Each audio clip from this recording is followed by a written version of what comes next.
Good evening and welcome to Reserve Inspiration Live, where my friends and I play Dungeons & Dragons 5th edition for your entertainment. I'm Aaron, your Galaxy Master for the duration of this adventure. Kayla and Andy are behind the scenes keeping the show running. And I'm going to switch things up and start at my right today. Of course, we have Priya as Minerva, the Scourge ASMR Gloomstalker Ranger. Christina playing Plonk, the Verdun Rogue Assassin. Mike as Xaaxa Zior, the Vidalcan Divination Wizard, and Lauren playing Tita, the Thrycrean Way of the Iron Lung Monk. Very exciting news. We have a few announcements this week. One, I would like to start by saying we're live on Mondays, 7 p.m. Eastern Standard Time. Obviously, you know that if you're watching us right now. But those of you who watch on YouTube, so you know, live Mondays at 7. Videos hit YouTube on Fridays at 10 a.m.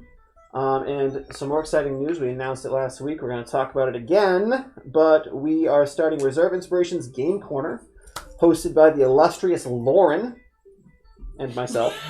This is starting... Just the, huh? I was like, that's me. It's going to be starting Sunday, September 13th at 6 p.m.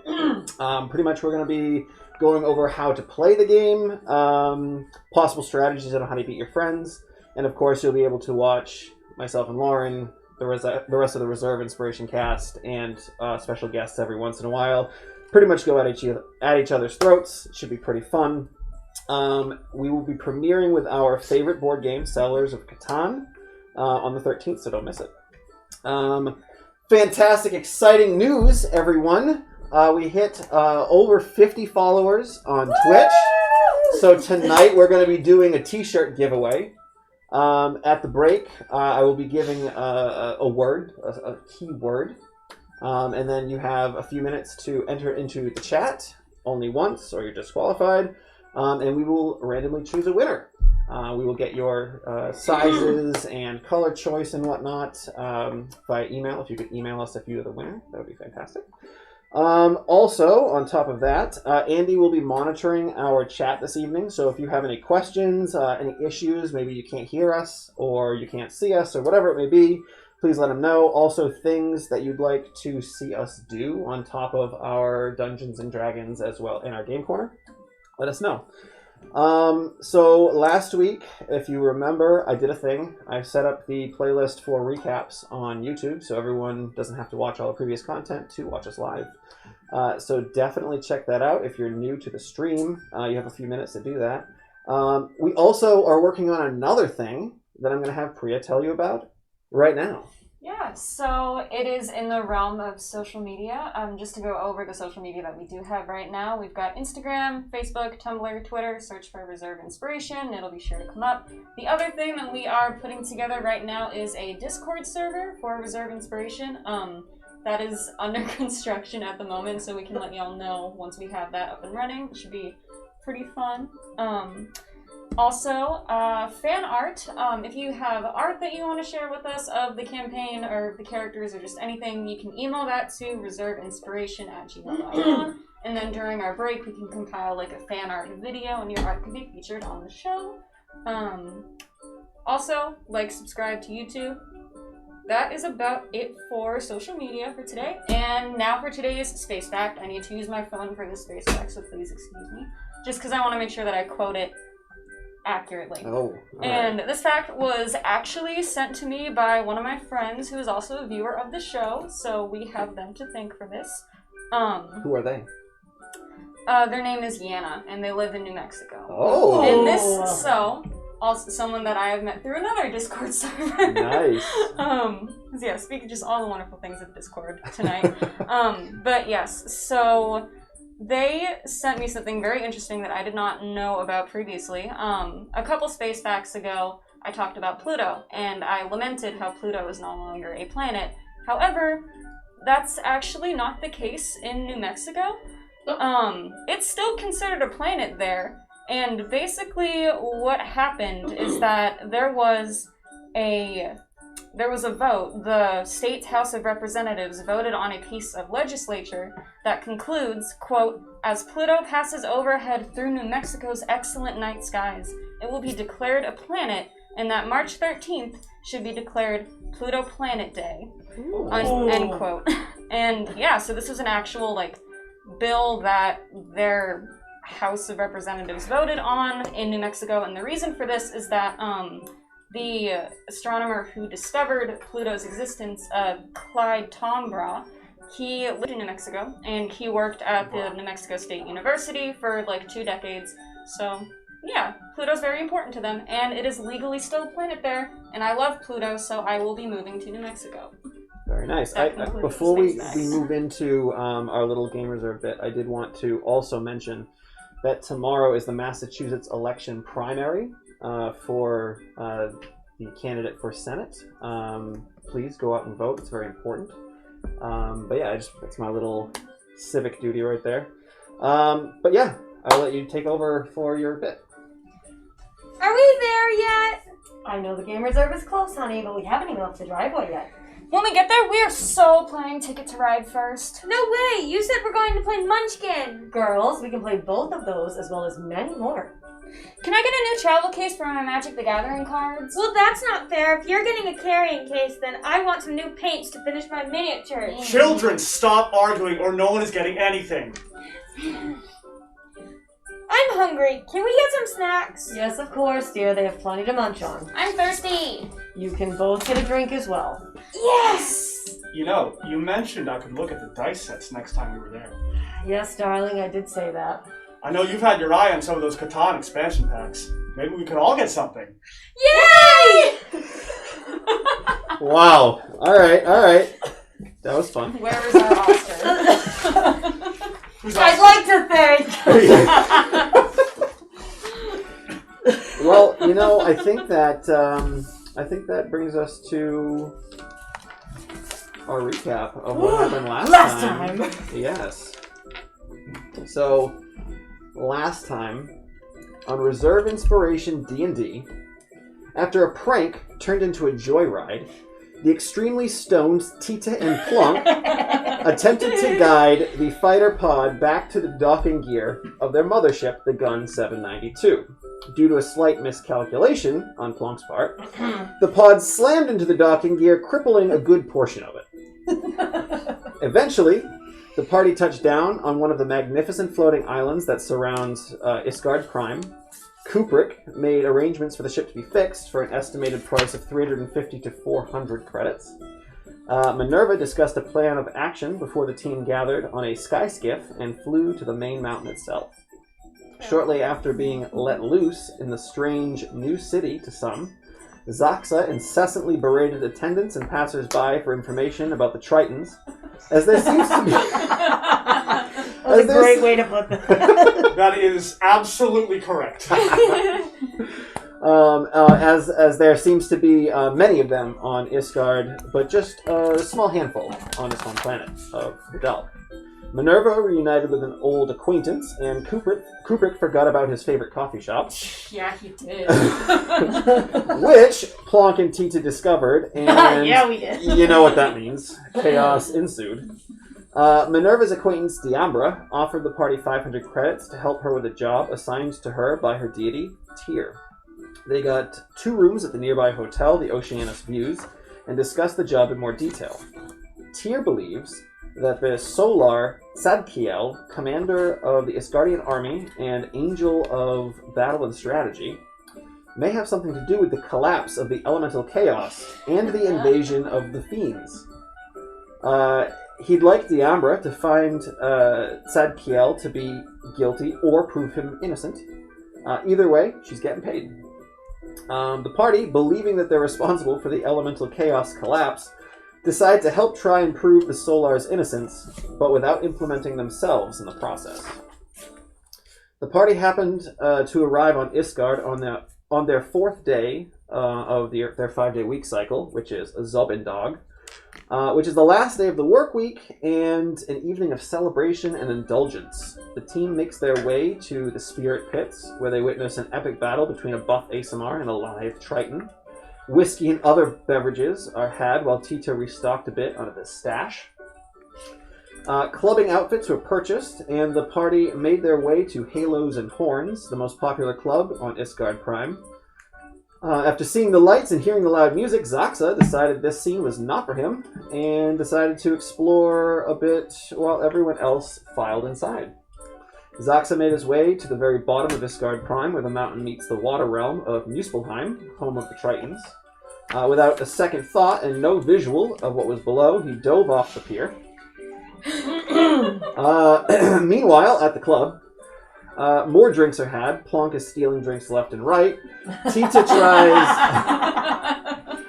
tries a new, fairly potent drug and begins to bounce around the club, joining everyone's dance groups. Kubrick gets himself really hammered, and Diambra pulls Minerva onto the dance floor. An hour or so went by before all of the lights went out. The music stopped, and the sound of shattering glass, clinking metal, and a spray of gas could be heard before all of the partygoers began to choke and fall to the ground, incapacitated and poisoned. Diambra, Minerva, and Tita lie convulsing on the ground among a sea of bodies as a wasted Kubrick and Plonk stand alone to face whatever is causing this disruption. And that is where we left off. She is not standing. You are correct, Tita. She was on your shoulders. No, you I was collapsed like to the hugging ground, her on and something. Of course, I took her down with me. and she tumbled down. So, So we're poisoned too? oh yeah, So we're drunk and poisoned. Oh I wait, thought I'm we were drunk and just high and incapacitated. poisoned. Oh shit. incapacitated and poisoned. So at the moment you can breathe and you can see what's going on Cool. Oh, if you have dark vision. Oh, and I have my goggles Oh on. yeah, I don't have dark I vision. So you can't see what's going on. Nope. You're laying on the ground, but you can move. You can do whatever you need to do. Yeah, I just can't see You can't what's see. coming at me. Kubrick is Down. more Down, down. yeah, you can go down. down. I don't really Yeah, know brim's these. gonna be- Like yeah, real yeah, low. yeah, like- Yeah. You gotta bring the brim down. That's Yes! Oh, all right. That's it. All right, we gotta go. Not the back. No, No, not not the the back. back. Not the back. it. All right. Perfect. Clearly, wear these all the time.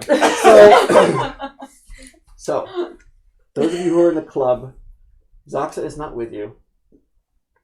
He will be missed.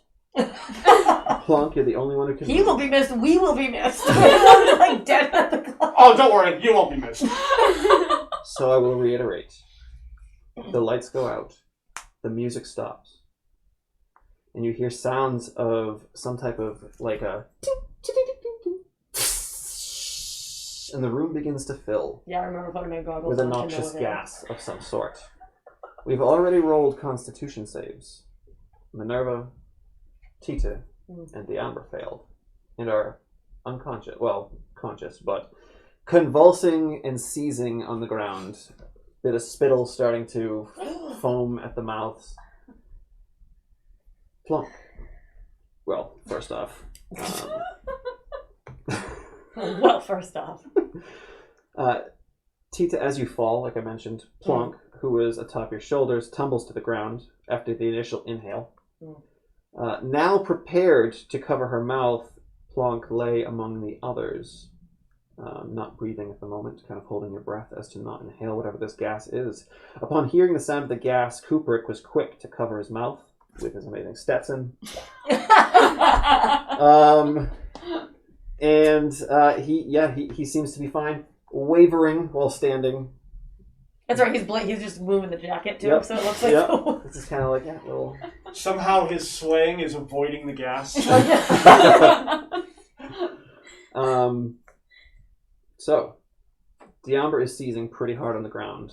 She's foaming at the mouth, and the other two aren't as bad. They're just kind of like little twitches here and there. Terrifying. But yeah, effectively paralyzed and poisoned. Tita and Minerva, you are both paralyzed. They're laying in the center of Halos and Horns' dance floor.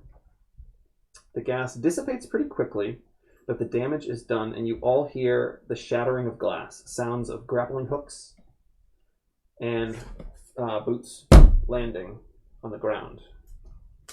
You can't see. Yeah, I can't see anything. Wait, we can see that. We can see. You two with dark vision can see, but the way you're laying on the ground, you can really only make out their legs and boots. Yeah. All right. You can also hear appearances of people not landing on the ground, but appearing through sorts of magic. You can hear like effects and whatnot, and there's slight lights that kind of glow as others are appearing. And you don't know how many are there, but it sounds like a decent amount. You hear, "Spread out, find the target. Subdue if necessary, and do your best not to kill." and you can hear them start to around the floor. You all begin to see, well, those of you who can see, you all begin to see imposing figures clad in layers of all black. All are of different builds and sizes, but one stands close to 12 to 13 feet tall, while another is barely 4 feet. So they are clearly all different shapes and sizes. A mask of solid black adorns each of their faces, and there's a pattern of petals and vines that shimmer and reflect like a mirror glint in the couple of light sources the assailants are carrying. Tita, you're the first to pick up on it. But Minerva shortly after, these masks are very similar to Minerva's. She's like, yay. Cool. I There, hate that. there are 7 of them, and they all begin to fan out in search of something or someone. As you're all laying there, plonk, is there anything that you would like to do, or would you like to kind of just stay down if these figures are I think I'm just lights? gonna like stay down. Stay down, and, alright. and hide, kind of. Stay out of the way. Probably a good idea. Yeah. Yeah. 2 of them begin to head in your direction, surveying the seething bodies at their feet as they move slowly, kind of using their little lights. One of them doesn't have a light, they're just kind of looking. And another one has like a small flashlight looking thing. And as they move closer, one of them kind of shines the light on your group that's all kind of laying there and says, "The target, there." and points at your group. The 2 of them, as well as the hulking 13-foot tall creature, charge over to where you are. The 2 average height individuals get there first, and you're all prepared, each one of you, for the target to be you. You get down on either side of Diambra. Oh, they get down, sorry, on either side of Diambra, who is convulsing violently on the floor, and the 2 of them begin to lift up her body and steady the head via a firm grasp of the back of her hair. And you can see the foam and spittle that's just kind of flying out of her mouth as she's kind of convulsing and jerking around. And the larger figure gets up real close. He starts stepping up and he nods. He's like, "That's the target, all right. Get her out of here." he looks around the room once, twice, kind of surveying. And as the others begin to disappear beyond your vision using grappling lines or teleporting away via magic, he's about to turn away, but looks down first. 3, 7. Stick around for a moment. You'll never guess who's here. And then one of them says, 1, are you sure? Can't hold this much longer. and what you see is there's a group of like bouncers for the club, and they're all just kind of standing there gazing at this one character who is telling absolutely horrible jokes. He's like, How many succubi does it take to screw in a light bulb? and then they're all just like, ooh, staring at him, and he's like, 2, but how do they both get into the bulb? no one really, they're just entranced, no one's laughing. He tries for another one. In spirit of Caleb. What's a rogue's favorite armor? And they're just looking at him like, blank-faced. Hide. And they just, it's going on, and he seems to be trying to keep them entranced on one side. Then, off to the other side, you see a lithe, furry-tailed, nimble humanoid is kind of pretty much dancing through the air. And what happens at this point is he's kind of running back and forth and keeping the position. And the Planetar, who was guarding the outside, who looked into each of you, your souls essentially, to tell if you were telling the truth about weapons, steps inside brandishing a massive greatsword, and he just looks at this live little guy dancing about and begins to charge in. But clearly, the Planetar is a good creature and is not trying to hit any of the convulsing people on the ground, so he's trying to keep his sword above, and this creature is very fast and nimble and is keeping out of his range. And you hear one of them be like, "We've got to go, one. I can't keep this one busy for long." and you see the Planetar swinging his sword left and right, and this nimble, clad in black warrior darts to and fro, ducking into bodies, knowing this Planetar isn't going to harm them. And now to you, Minerva, this large, hulking being grabs the front of your club outfit, your suit, and everything. You just kind of... My nice suit that I was going to return Yep, tomorrow. it is now stretched out. The laces are starting to rip in places. I mean, it's also covered in vomit now, so... Well, yeah. And booze and sweat and... And Bonk, you see, you can kind of, out of the corner of your eye, even though you don't have dark vision, you're close enough, you can kind of see this happening. Okay. This beast of a humanoid grabs you by the scruff and with ease lifts you up 2 feet off the ground, 3 feet off the ground. And he says, Where have you been, 6? It's been nearly 2 years. And where is 4? The 2 of you disappeared together. and he says that as he lifts you even higher and kind of gives you a little bit of a shake, and you can hear the lace just tearing on your new outfit. Oh no. Her face. Oh, this is a new jacket. He then says, And how dare you disgrace your order by desecrating your sacred mask? and he just lifts his other hand and rips the mask off your face. He holds it there in between his large fingers, and he just squeezes. The frame bows a bit, and where his fingers were on it kind of cave a bit, but the frame itself is still kind of intact.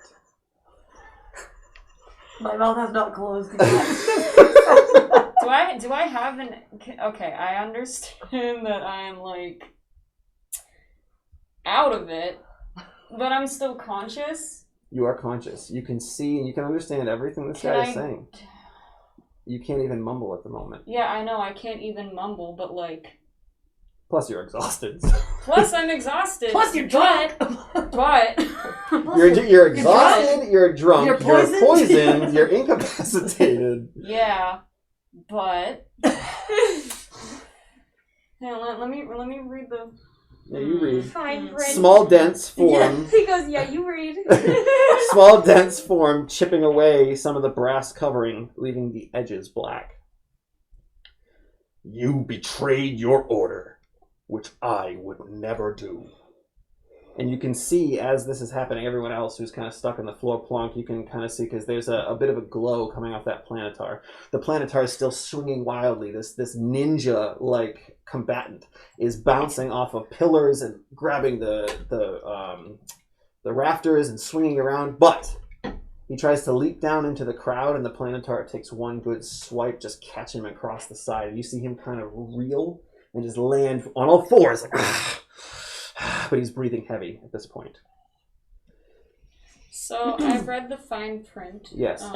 Everything I may or may not do in this moment. Yeah. So it's an action, and it technically does say once a turn, an attack or spell by you will then do this thing. Do what thing? The radiant consumption. 3. So it's the Scourge ASMR thing. So Oh. like, yeah. Oh, yeah. Mhm. Yeah. I don't know that you'd be able to do that I don't know either, but because like you're incapacitated. yeah, but like it's something that like just will erupt. And Incapacitated may not make actions or reactions. Alright. So you're stuck right there for now. Everybody just saw your face. So I guess I should describe her face. I mean, that's not necessarily No, that's- true. yeah, that's not because necessarily I true. convulsing, It's dark. so you can't Because see it's in dark. Oh, yeah, that's actually. true. Yeah, Tita's convulsing. Okay, so I can't see her face. You can kind of see like a slight glow and make out the shape, but you can't see much Okay. else at the moment. The one that just got struck by the Planetar is like, Sorry one, got to go. and he just kind of looks up and shoots up this grappling hook to the ceiling and begins to fly away. Attack of opportunity. Then you hear, Same, I am out of jokes, and they don't look happy. 3 then grapples and flies out of there, Three's an leaving idiot. just one behind. It's like old cartoons when people are throwing like cabbages at the people on stage because they're so bad. Or tomatoes. This being called One that's holding you aloft says, You are not our target, so you live today. But mark my words, if any of the Order, especially me, comes across you again, we won't hesitate to end you. Great. As the Planetar comes down with its mighty sword, the larger assailant that's speaking to you, known as One, he just kind of, as the sword's coming down, just kind of tosses you back and disappears as the sword against the ground, almost hitting you. And then as you land down on your back and you're kind of just facing upward, you can almost feel sense coming back to you. And as you're laying there, you can just see his silhouette appear in the shattered glass on the rafters above. He holds out your mask and just lets it fall. And you hear ting, ting, ting, ting on the opposite side of the room. And then he disappears above. The Planetar at this point is going around. He's like, is everyone okay? He shakes awake some of the other bouncers and they begin to come around. And as this is happening, everyone is starting to regain your movement and your abilities. Still poisoned. However, you begin to start regaining control of your bodies. Do the lights come back on? The lights have not come back on yet. So wait, I can move now? You're starting to get that back into your body, yes. But yeah, at this point, there's like a mass hysteria. People are starting to get up and running around, screaming in the dark. The lights do eventually come on, and the music starts back up, but everyone is just racing around, and it's complete chaos. So now that everyone is regaining their abilities and movement, what would you like to do? So the first thing that happens is just like as like a reflex to not having the mask on. Essentially what happens is like, I guess, okay, since it technically needs to be like connected to an attack or a spell, basically what happens is like Minerva just like punches the ground, and when she does that, just this yellow light will spill out of her eyes and out of her mouth, and it just like will shine very, very brightly. Like it's a burning light essentially. And she runs to go get the mask. Okay. So obviously, Tita, Plonk, you both see that. Her eyes, ears, nose, just Mouth, yeah. with light, and she runs off to grab her mask. And then like when she gets it, like she puts it back on and just like the light goes away. So we don't see your face. Right. Give me a perception check, both of you. As the lights flicker on and you get that bursty glow And around also, her face. and like this also does damage, but I'm not trying, like it does damage to me and it does damage to other people, but I'm not trying to like direct it at anybody.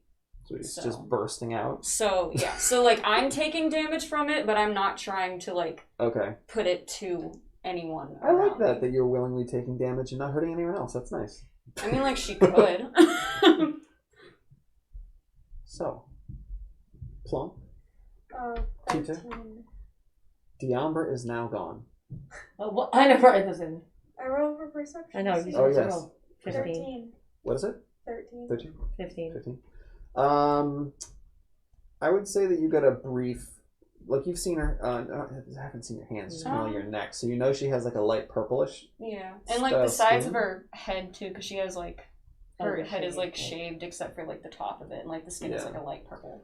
I would say you plonk not so much. You kind of like gaze up at the last second and kind of catch like the side view, and you can see that there's some type of issue around her eyes and maybe a bit around her mouth. There's some type of maybe scarring, but you can't really see it too well. However, you can make out that there's definitely just scarring all over her face, just around her orifices. Anywhere that light was coming from is just scarred, and now it's almost not bleeding, but it's definitely like a little char. irritated and charred. Yeah.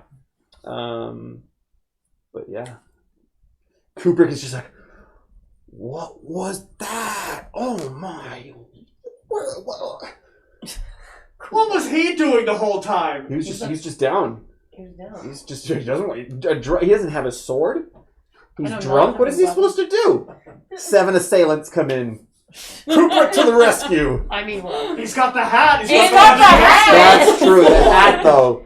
The hat for sure. He could have knocked 2 of them out easy with the duster. Just knock. Nat 20. Double.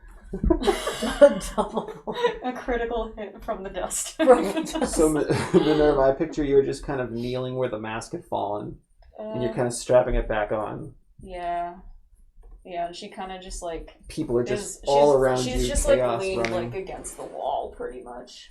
Mm-hmm. Yeah, you're again exhausted. Your friend was just kidnapped. And something that you have no idea about just happened. Yeah. So I think we shall maybe jump to Xaaxa while the 3 of you decide what you would like to do next. Xaaxa. Alright, I'm ready. You were about to dive into the waters of Muspelheim at the base of Ysgard Prime.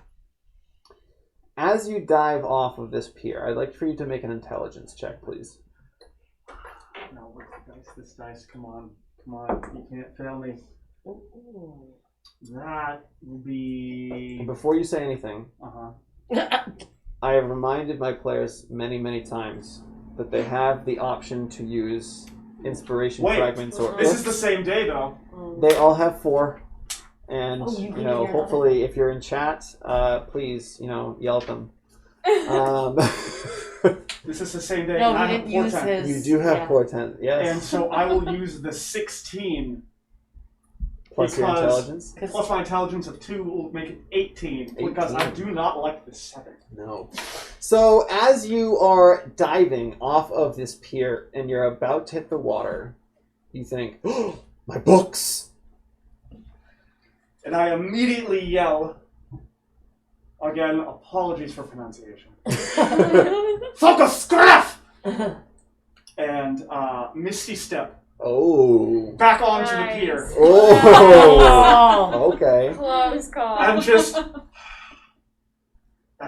That drink messed with my head. Never again. The like sip that you took. Yeah. He's so tipsy. Well, someone who's never drank in his low life. tolerance. I then, realizing that even though there's no one around, I need somewhere to store my books. And I'm not walking all the way back to the room. It's quite the hike. So, this one is not Can you put it in prepared. the bag? Could you put it in the bag? Put what in the bag? His books. Oh, he doesn't have the bag with him. He left it on the ship. You left it. I also still don't know what that is. So your bag. He has not investigated that bag. Oh. I've only done the book. So there's another spell. It's not prepared, but it is a ritual. Okay. So it'll take a minute. So you sit down on the edge of the pier.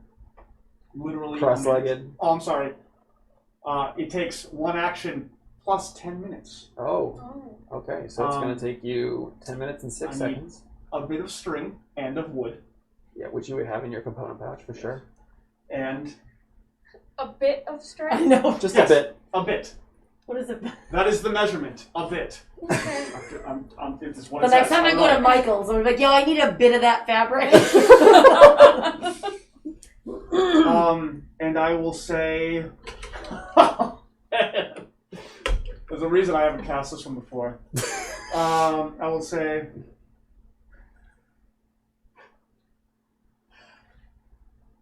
Ulsifer Fionn. That was terrible. I'm so sorry. The first word, I have no idea what you were trying to say, but the second one was pretty good. Might be Ulsifer Fionn. Was that slightly I better? have no idea. I don't have it in front of me. Alright, yeah, Unseen Servant. Yeah. And I will cast it. Oh, I have no idea what you were trying to say. It was this one. Oh, I know. I know which spell.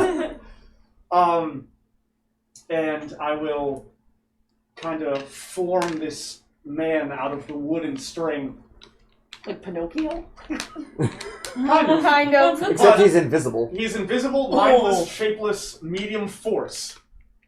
He's literally just like a Damn, humanoid Pinocchio. of force that just does your bidding. I will give him Damn, Pinocchio. Damn Pinocchio. my 3 books, Okay. which Be a are my force. spell book, my notebook, and my journal. Yep.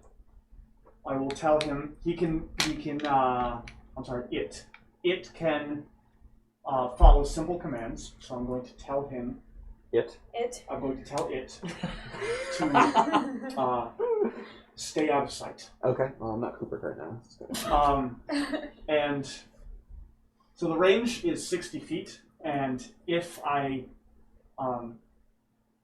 you command the servant to perform a task that would move it more than 60 feet away, the spell ends. So if I tell I don't know why I'm having trouble with that. If I tell it, go over there, a mile away, he'll get to 60 feet and he'll disappear. Okay. But if I tell it, hide right there, within 60 feet, and then I go further than 60 feet, That's fine. that should be fine. Okay. So he will last 1 hour, which is the exact amount of breath I will have underwater. Correct. So it works. So he'll be gone for 56 minutes. Right? Well, it'll just disappear, and my books will just hit the floor. So Yeah. I'm not that worried about it. Yeah, that's exactly what will happen. So I will wait for it to go to the spot where it is hiding. Yeah. So I know where it is hiding, just in case it drops my books. I know where it's hiding. And now, hold on, let me check my equipment real I quick. hope you're marking these spell slots off as you use I them. did mark the spell slots. Just use them all. Use all of them right now. Nah, I got plenty. I got plenty. I don't got plenty. Now I'm good. Okay. Now we'll jump into the water. So, you leap in once more. You expect the water to be cold and uninviting. However, as your hands and then your head hit, it's warm. It's pleasing to the touch. And you swim down about 10 to 15 feet and look back up. And as it is pretty late at night, the radiant sun is still glowing. However, it's kind of like, you know, in our society, in our world, when the sun goes down, it has like that orange and purpley kind of. Yeah. The sun is kind of half gone down, but it will never go fully down. Okay. So you get that kind of purpley orange sky, distorted and washed out by the sight from underneath the water, but it's breathtaking. It's absolutely gorgeous. And as you begin to swim down, you go deeper and deeper. And it's taking you a decent amount of time to move through the waters. Not only are you very, very weak and not athletic, but you're not used to swimming. You said that so nicely. Yeah, well, I try. You're not used to swimming. You're in robes, and you're in a lab coat. So basically, you just immediately, like flounder. So it is All taking the you fabric. a decent amount of time to make your way through the depths. How much time is a decent amount of time? At this point, you've been going for about maybe 10 or so minutes. Okay.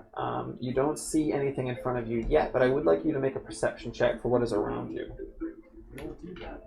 This dice that I probably should use a different one for. Oh, no, I'll take it. Perception check. That is a 12 plus 1. 13. Okay, so as you're swimming down, all around you are these long, green, tendrily, it's like seaweed-like tendrils that stretch from the dark, dark depths, and they come all yes. almost up to where you started swimming in from. And they have these green tendril-like vines almost. They have this right where the stem part would be, like the long vine itself. There, it's like a bright orange color, and it kind of like fans out into the leaves themselves. And the orange stem-like thing, it gives a bit of an orange glow. So those are kind of all around you, giving you some slight dim light. But those are kind of just floating there. But other than that, you don't really see anything. Well, I didn't expect to see you. I'm sorry.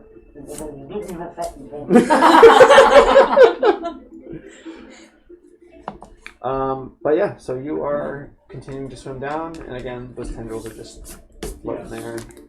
Am I seeing any buildings yet? At the moment, no. Okay.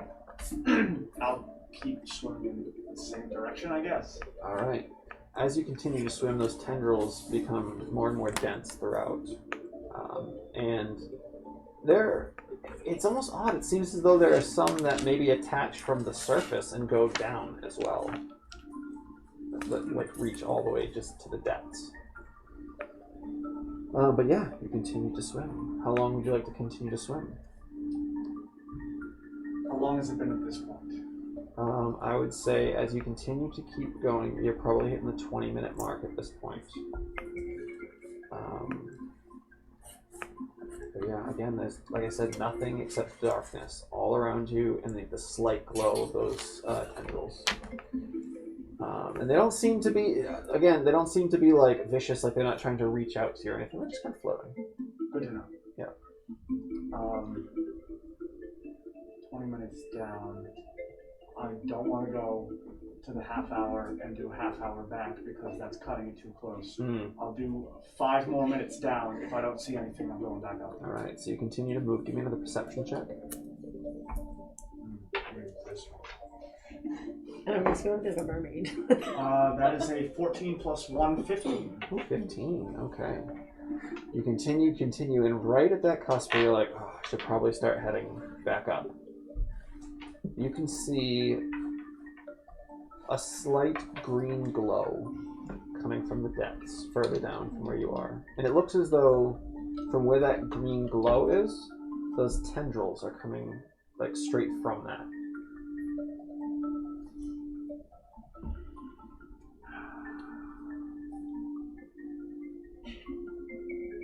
Quick question. Yeah, How would Featherfall work underwater? it would. Cool. Good thing I checked.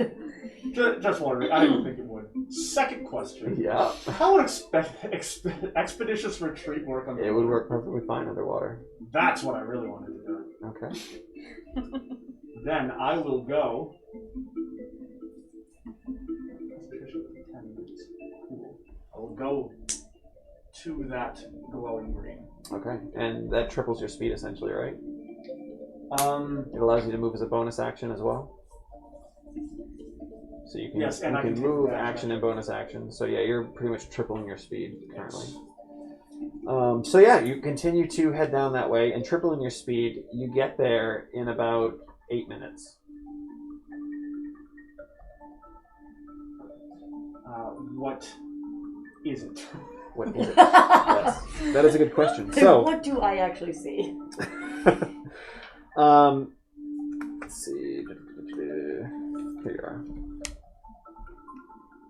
So the closer you move, the larger it gets, obviously. Not brighter, just larger. Okay, so as you're getting swimming, it seems to be increasing in size, but you figure you're an intelligent guy. You figure you're just getting closer, so it's getting larger.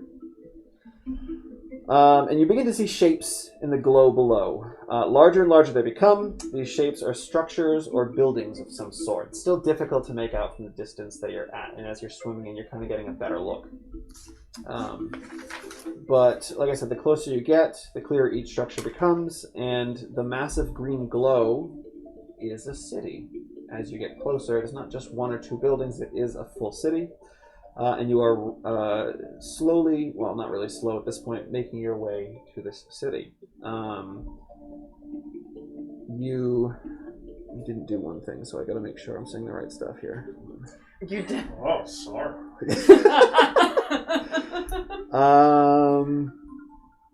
So essentially, as you're swimming down, you come to what looks like a dead end street, almost. There are a few glowing lights around. However, there are no streets. The ground itself is very thick and murky and muddy, and there are tendrils of different types of vegetation all down below. What you do see, though, is it's kind of like you're in a street, but it's more of a waterway.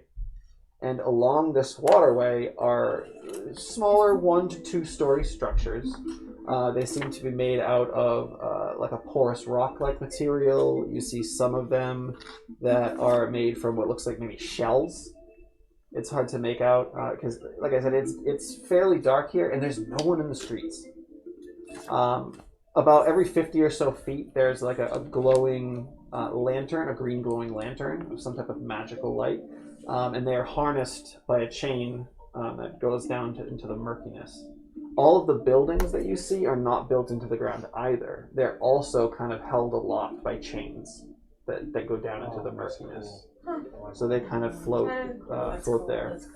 You do not see, none of the structures have doors. There are window-like structures of various sizes. You assume they don't need doors. They can just right into the window if they're swimming. And yeah, you begin to slowly wade your way through this waterway.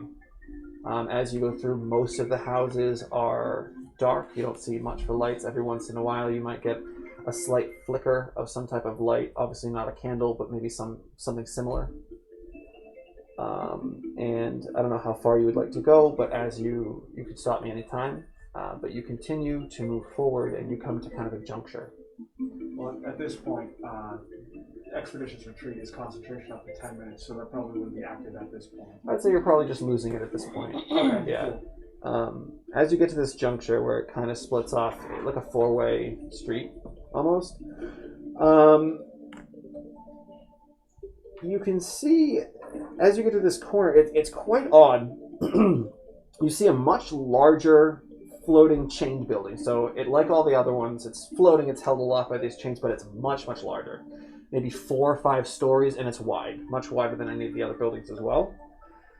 And it's also odd because you can tell that there's light in there, but it looks like it's being dulled somehow, so it doesn't look like there's really much light of any kind.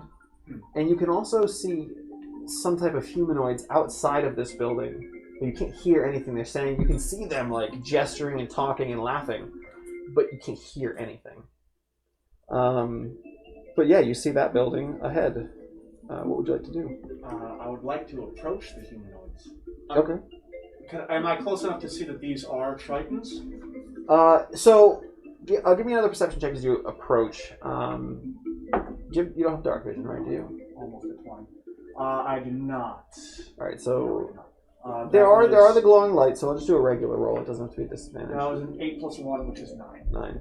It's difficult to tell. Whatever these creatures are, they seem to have fins like a Triton. They're humanoid in the same way, but it's difficult to make out from where you are. And it almost looks like there's a bit of some type of bubble around this building that's also kind of distorting your vision a bit. Okay. But yeah, what would you like to do? I would like to enter this bubble and hope that there is air in there. All right. So It's helium. He's like, Yeah. so there's so as you head into this bubble-like structure almost, it's a strange sensation. The quiet and dim waterways instantly become bright and rowdy in here, and there's this odd kind of westerny music that immediately, as you step through, kind of kicks in. It's like this relaxed kind of, out west kind of rustic tunes. saloon type. We should be getting some rustic saloon music any moment, actually. We I have think it it's right there. now. I hear it, yeah. So that's what you kind of hear and see, and Yeah. Are people like dueling outside? No, they just Is seem there to be. tumbleweeds? They seem to be, causing a bit of a ruckus in there. They're being guys, Oh, just trying to good. show off or Xaaxa's whatever. favorite. Yeah, exactly. And as you kind of like float into this bubble, almost, what you didn't see as you were coming in, there's a guy right there, and you kind of as you come in, you bump him a little bit. All right. And he's a scaly humanoid, very similar to a Triton, but he's got a different kind of facial structure almost. It's kind of like shark-like, and it's very, very angry looking as he turns to you. He's like, "Watch where you're going," and he kind of grabs your robes from the front. And he's like, "What the frell are these?" Gesturing to your robes and your coat. He's like, apparently this town ain't big enough for the both of us. How do you even swim wearing all that? and the other ones that are there start to kind of like laughing and egg him on a little bit. Well, I must say, sir, it is not well. Clearly. Well, how about we play a little shark and minnow? And he kind of bares his teeth at you. I'll give you a head start. And they all like start laughing again. And then Finding Nemo. Now, Like, is there air in here? There is not. It's water. Cool. I can still understand them and talk. Yes. Okay, that's perfect. Because magic. I wouldn't quite know. I haven't heard of that game before. And as he's about to kind of like, thinking it's a smart-ass comment, he's about to like go in at you, you just see this like almost grayish scaled arm just kind of in between the two of you. And he kind of puts his hand on the chest of the other guy and kind of like pushes back a little bit. And he says, "And I would appreciate it if you'd leave this fine traveler here to his business. Seeing how the Rollick sphere belongs to me, you wouldn't much like getting tossed out on your back fin now, would you?" And he kind of pushes the guy back a little bit more. And he kind of gives you the eye like, probably should come inside. And while that's happening, the shark-faced creature is like, and kind of turns its head to his buddies, and they take a couple steps off, and you can hear them kind of complaining about the situation that just occurred. This new figure is a Triton as well. You can see he's kind of old. He's got kind of like his scales around where a beard would be are kind of graying a bit. Nice. Yeah. And he says, "Must be a newcomer in Muspelheim." Yes, I am, sir. "Well, why don't you come inside and I'll fix you up a drink."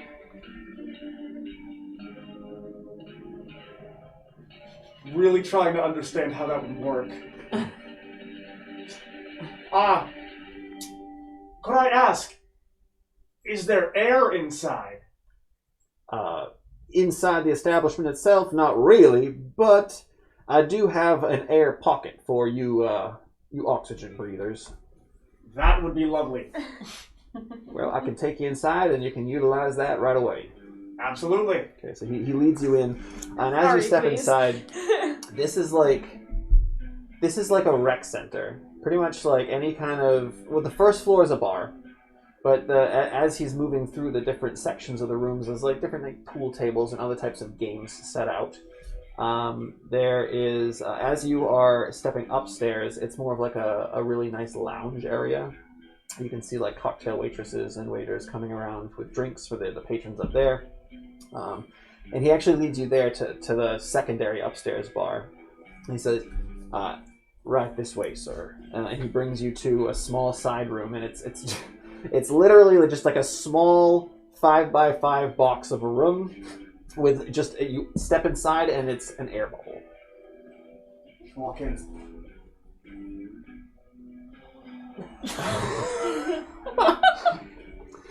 And while you're breathing, we're gonna come back to you. So, everyone else, you've had some time to think about what you'd like to do. At the moment, Minerva is kneeling. On the Sorry ground. to interrupt, but I Yeah. also reread the fine print. And may have hurt some people by accident. Because, so, basically what it does, at this level, it deals 3 radiant damage to another or others, and it deals 2 to myself. Okay. And when I read it the first time, I read that you can deal an extra 3 radiant damage to one target and then 2 to yourself, but I skipped over the part conveniently that said you also deal 3 radiant damage to creatures within 10 feet of you. Oh no. Thanks. So. Oh no! I will say Now that all it's of you pretty guys' much health. only your allies. Yeah. How many? Well, because she I saw- also ran across the room to get the 3. mask too, though. I feel like that the first burst, and then she kind of covered it up to run. Yeah. So the first burst would have been Kubrick as well. Oh man. Yeah. So Well, he we're should be doing 3? resistant to it though, because he's an ASMR. That is also true. So you would take what, 1 point? Yeah. All right, he's good. Just a Wait, we're bad all guys. taking. Oh, You're I'm taking 3? Okay. All you guys have such little You're health, taking so 3. it's like dangerous for you guys. Why? What's yours? I'm at 12 now.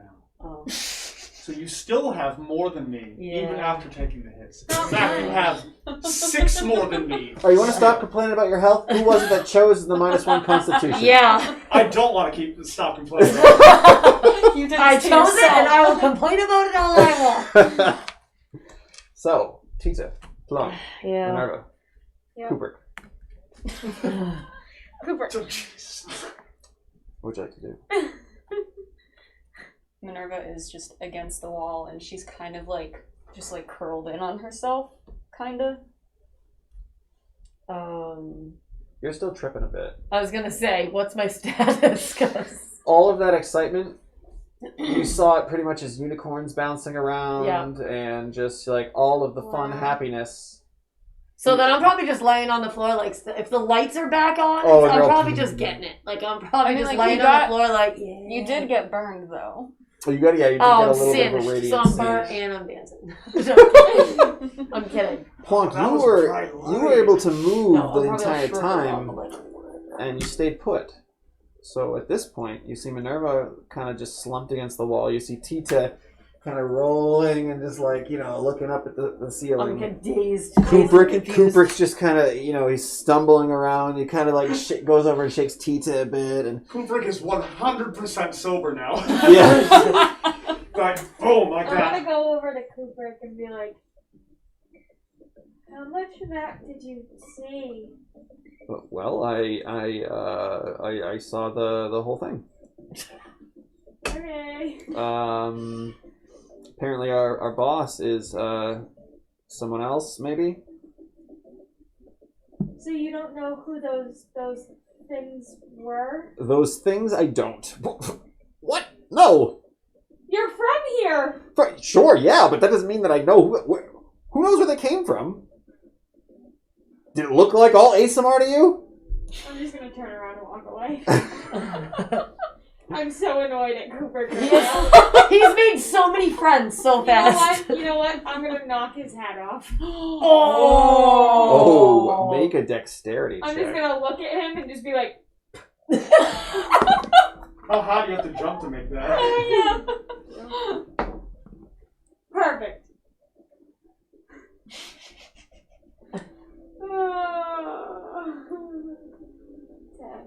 So you go to knock it off, and he grabs your arm. He's like, "Never." The Stetson. I'm so mad that I'm unconscious because I would do it.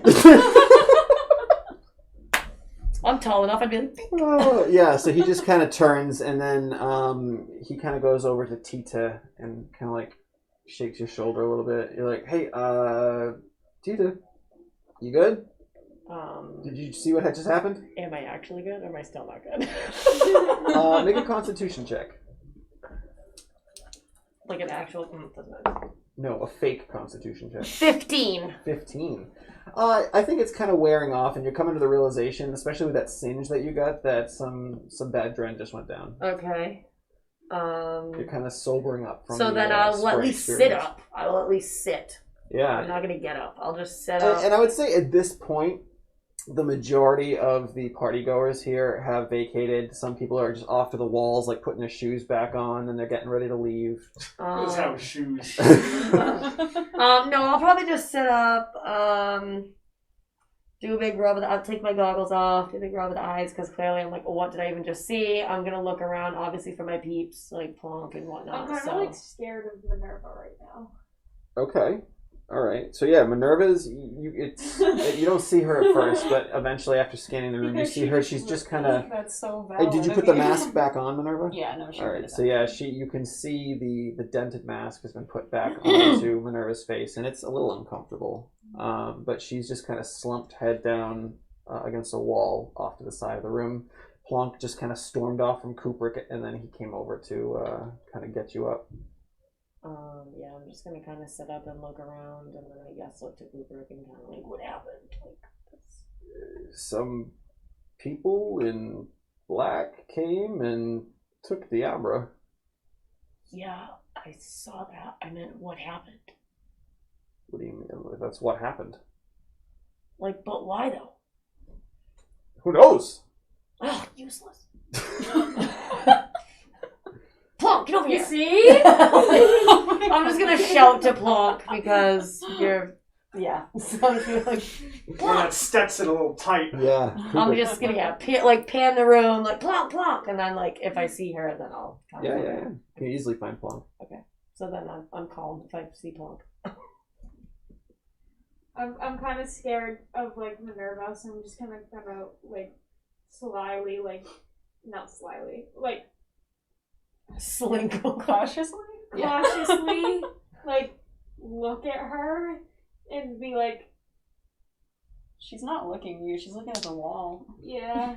I just kind of want to like look at her and like She's not glowing anymore. Shudder a little bit. kind of go by slowly, like still looking at her, just like She's not glowing anymore. yeah, like that, and then go over to Tika and be like, what just happened? I don't know, man, but Kubrick's useless.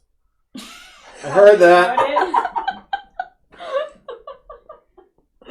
Oh wait, what was that chick's name that got taken away? Diampa. Because I probably didn't realize. So like, where'd they take that D lady? That D lady. I'm writing that one down. That's how The D how lady. she's known. The D lady. The D lady. Well, I'm sure Tita never paid attention to what They No. said she was a target. But, Yeah. But didn't she say that she was trying to like help the good people? Yeah, that's what I thought. So why would she be a target, and why was she friends with Minerva if she's bad? Good question. And then I'm just gonna kind of also like glare at Minerva from across the room, kind of like cautiously like, who is this chick? What did she get us into? Like, we thought everything was cool. Clearly, it's not. Clearly, it is Well, not. it's you, girl. So Minerva, while they're having this conversation up to the side, what's going through your head right now? Well, Well, Yeah, can she hear us? She's got a good passive perception. I do. I can probably hear you. Yeah, I'd say yeah. Oh, that's sad. oh, that's sad. Sorry that we're afraid of you. No, but like, I guess what she hears makes sense to her. And she's kind of she's incredibly confused. And she's very angry and very tired. Those are the three main emotions right now. Is there any other conversation that the two of you would like to have? No? I'm pretty like. I feel like Tija's gonna be like, have no idea what's happening. Now I can't even trust the person that's like the leader of our group. So I'm just gonna kind of like, yep. Yeah, I'm just very like in shock and like taken aback by everything Yeah. that's just gone on. Well, so Kubrick kind of gives one more side glance to the two of you, and then he starts, moseying on over to where Minerva is sitting. He's like, Great idea. "Hey, boss, what do we do now? We're getting her back, right?" We can talk about that tomorrow. I think we should probably just sleep. Okay. Yeah. You look a little. Yeah. Okay. I'll get the others. He starts to like stumble his way over to the other two. He's like, so we whenever wants to get some rest, should probably do the same. Then we can figure out all this Dren tomorrow. I guess reluctantly, Tito will like get up and just because it's not like he has anywhere else to go. Okay. I want to pick up a drink that's on the table. Yeah, there's plenty of half drink drinks yeah, there. I'm taking them all and I'm just dumping them in one cup. Like, Oh my just God. quickly, and quickly, just Gross. this we may have to go back and play a little bit of this, but one thing I did forget to mention, Tita, is when your body froze up and you started to convulse and you fell on the ground. Yeah. What did you have in your hand? But Genevieve. Genevieve! And when you hit the ground, oh god, I just see it so slow motion, like, and like Genevieve also hit the ground and shattered. Oh no. Okay, so then obviously I'm gonna notice that. So I'm gonna get up with Kubrick, and I'm gonna like reach for it, and then I guess just like see the shards, and then I'm literally going to like drop to my knees, and all four arms are gonna be like Genevieve, and I'm just gonna like throw all of them up to the sky, and then I'm going to just kind of like lean. All the people around are like, what? There's bigger problems. Yeah, it's like the echo. What is this like, bug thing in here? Yeah, like it echoes to like Genevieve, and then I'll probably just kind of look at it somber and like just like a moment, like not like you're saying a little prayer for it, but like something like that. You kind of like rest in peace, Genevieve. Oh, no. And can I save like the neck? Like did the mouthpiece maybe save? And like I can just give me I just want a piece of Genevieve like to come Turn with it me into like a forever. necklace. Well, I rolled on a percentile die 10, which is a very good yes. Oh, okay. Though it shattered, you get the. Do you want the bowl or the mouthpiece? Ooh. Like, it matters. Oh. It matters I was like, so oh. much. Oh, it doesn't matter. No, I get. Oh, that's so hard. Roll for it. Yeah. Do a D4 evens and odds. Or D6. Odd. So what did you decide that it was? You have to pick one. You were supposed to choose. You made it up. I thought you decided. Alright, fine. I'll do it again. Alright, evens is the neck. Odds is the bowl. Alright, it was even, so I'm So you get the saving neck. neck. It's kind of so the side that you would normally put your Save my mouth on face. is perfectly fine, but Okay. then the other side's obviously broken. There's a bit of sharp glass. Oh, okay, Yeah. fine. Oh my goodness. Oh my no. god, I'm crying. I'm probably crying. I'm crying. Tita's big huge eyes are like just I'm like the quivering lip is happening because I'm just like well yeah, because then it makes me think of like Zach and like all my friends, and then I'm just like sad because now it's like so I'm very sad, and I'll take my little mouthpiece and That's put so it in sad. my pouch or my pocket or whatever, and I'll just like follow Somberly follow. Kubrick. I'm so sad. So Kubrick comes over. He kind of puts his arm out to you. She like flinches. Help you up. She like flinches back from him, and she just says, "Do not touch me." Okay. We are headed to Oceanus Views. You have both room keys, so if you want to give us one of those, then we can just leave. Thanks. Can I get the other one? This one's like... Never mind.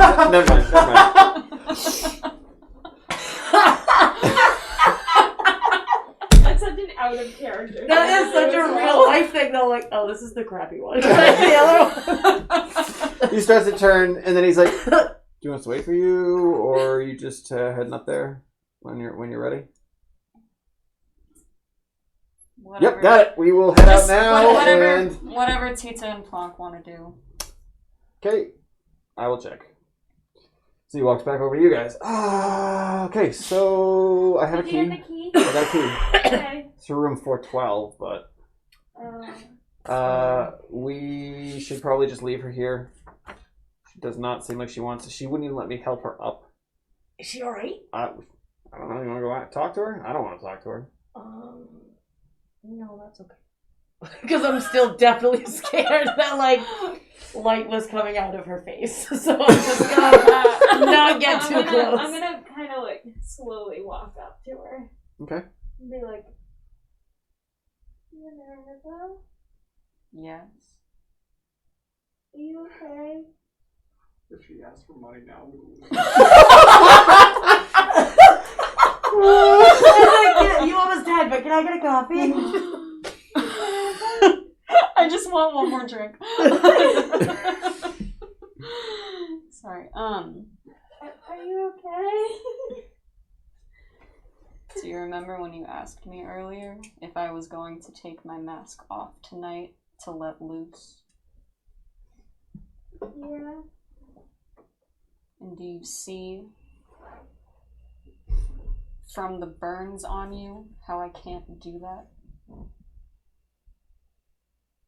Yeah.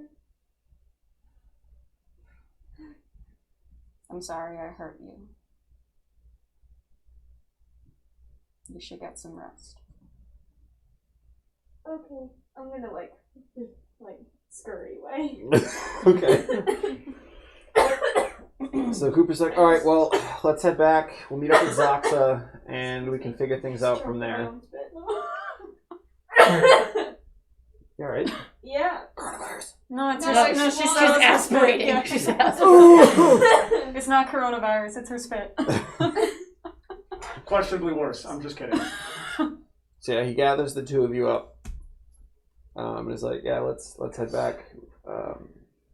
We'll meet up with Xaaxa, figure out what we want to do next. Eventually, whenever we'll get there. Yeah. I call one of the beds.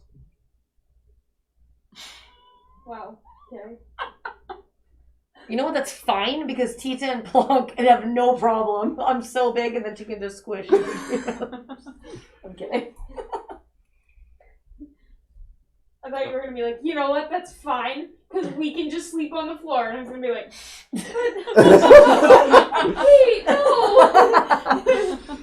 So, if you are willing, you head back to Oceanus Views. Yeah, I'm depressed as Frel because I just lost Genevieve. Hello. I'm really just scared and upset.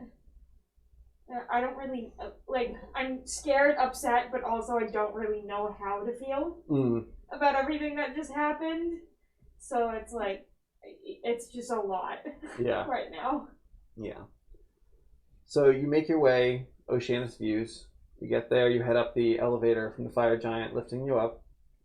Forgot about that. And you head to, you pass by room 403.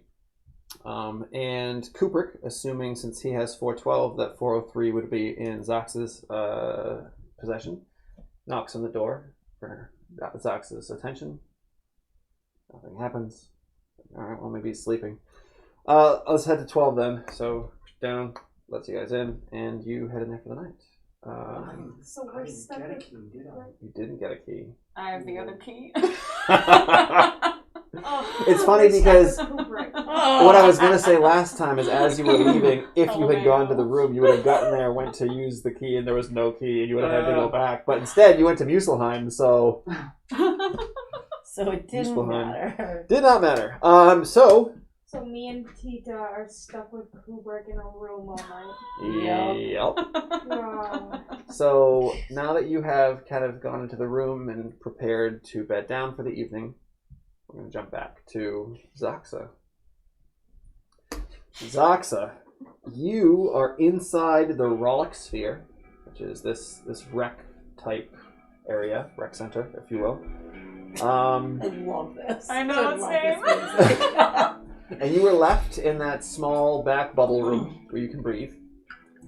And yeah, it's up to you. What would you like to do? Just want to make sure something. Absolutely. Not helpful at all. Because you can breathe underwater for up to an hour. Total per day? Or, like, can I just go into it and come back out again and it resets? Oh, no! I don't know the actual rule for that, but I will deem that after you've had a significant break breathing air, you can go again, because you kind of... Okay. That would make... You've rejuvenated your oxygen. I would think that would make the most sense. Cool. Thank you. Yeah, no problem. He's like, oh shoot, and then I die halfway back. Yeah. Is the older Triton gentleman is still in front of me, or did he just show me the door? He had left you in the room, and he went back to his bar. Okay, cool. Yeah. So I'll stay in there and get some of my air back, I guess. Okay. For a good few minutes, and I'll head out back into the thing, back down to the bar, because I want to talk to him. Yeah. So as you step out of the room, it's right to the right of the bar. So you kind of, this is the second floor bar, the more hoity-toity or elite bar, if you will. The other one downstairs is kind of trashy. Yes. There are a couple patrons. There's a couple patrons there. You see mostly Tritons. There's another one of those Sahagin shark-like looking kind of creatures as well. And yeah, there's a few tables set up around, chairs throughout as well. There's a big fireplace up here. There's different. Yes. When you say fireplace, what do you mean? There is the looks of a fireplace itself, and instead of a burning orange flame, there's one of those green lights kind of wavering inside. Okay. Alright. I definitely take note of that. That will be a note later on. I know, right? Cool, right? You sure that's not Just a walk video? out and go. There, like I said, there's a few other patrons sitting at the other tables around. There are different shells on display on the walls as if they were trophies of some sort. Some are quite large, taller than you, and some are smaller, maybe crab-like shells. But as you kind of approach the bar, the proprietor, the older Triton that was there, is like, got your fill of air that you needed there? Yes, for now at least. Very good, very good. Well, sorry I didn't introduce myself before. My name is Hulvon Rollick. This is my establishment, the Rollick Sphere. Make yourself at home. Well, I am Xaaxa's Yor, and it is nice to meet you, sir. Don't get too many Vidalkins around here.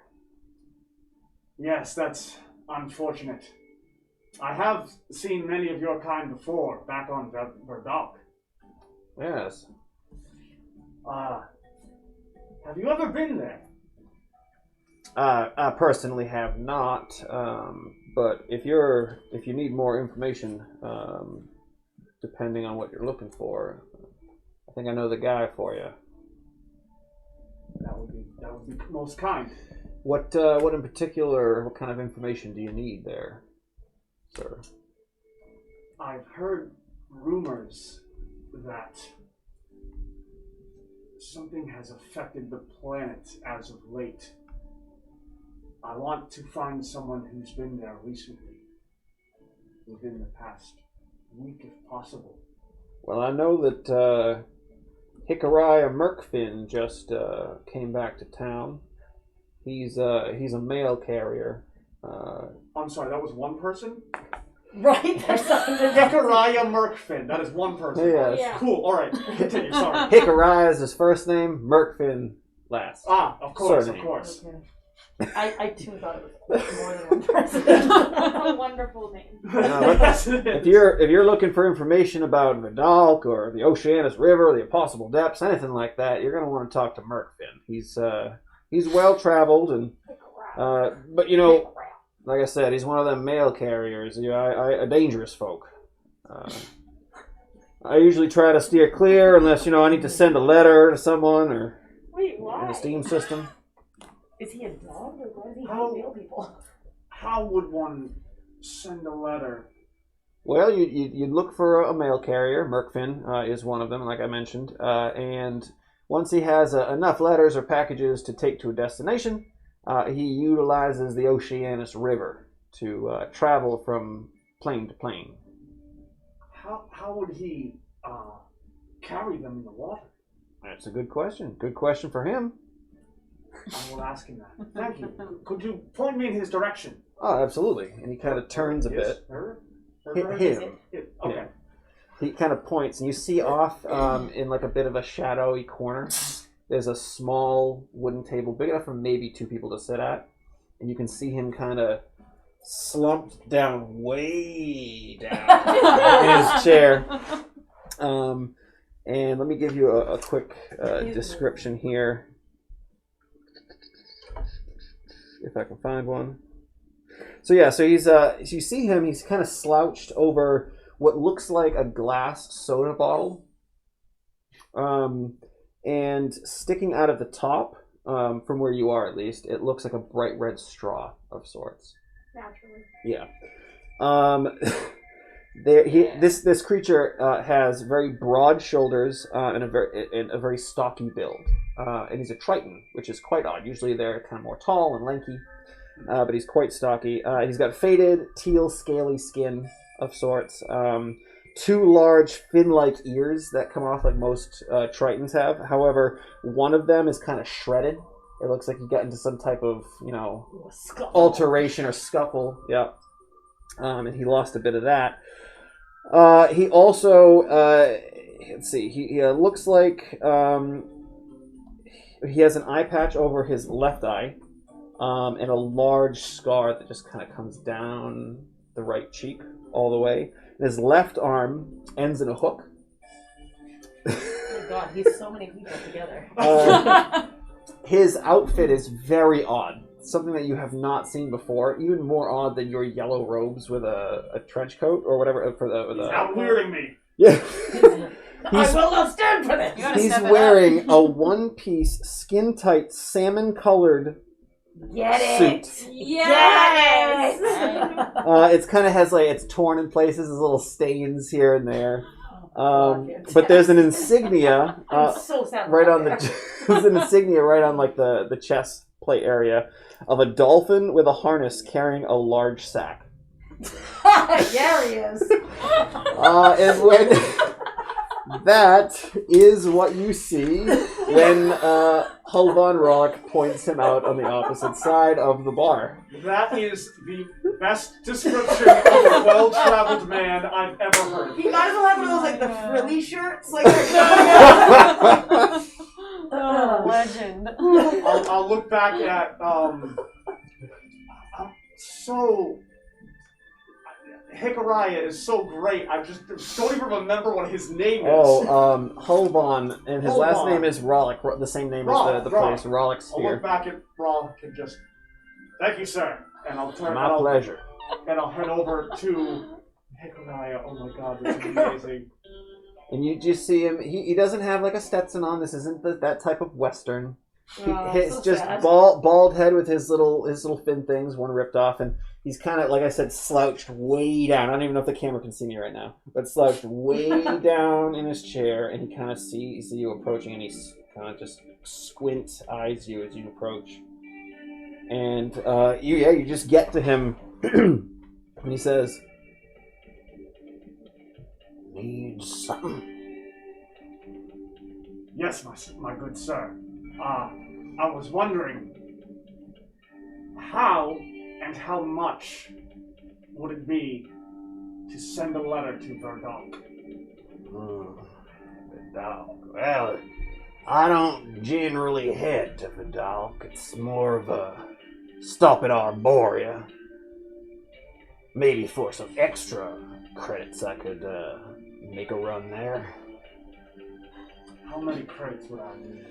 Normally for Arborea, I'd charge you about 50 credits, but to take it all the way to Verdonk, which at the moment might be a little tricky, I'd have to charge you at least another 100 credits. What would be tricky about that?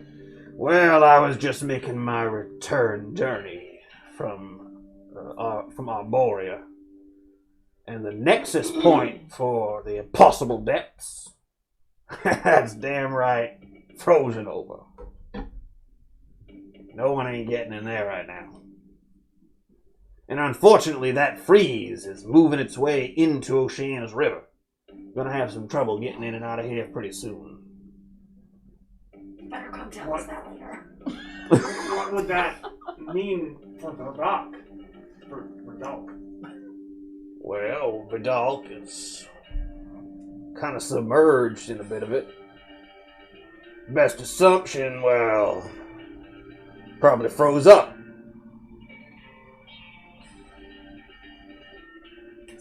I don't know what's going on in the galaxy at the moment, but it's not good. Definitely not good. Thank you for your time. Very well. And as you're about to leave, you see that the red straw that was in his soda is not a red straw. It is some type of worm-like creature that stops the liquid from leaving the bottle. And then you see him, as you start to turn, he kind of picks it up and then sucks on the head of the worm.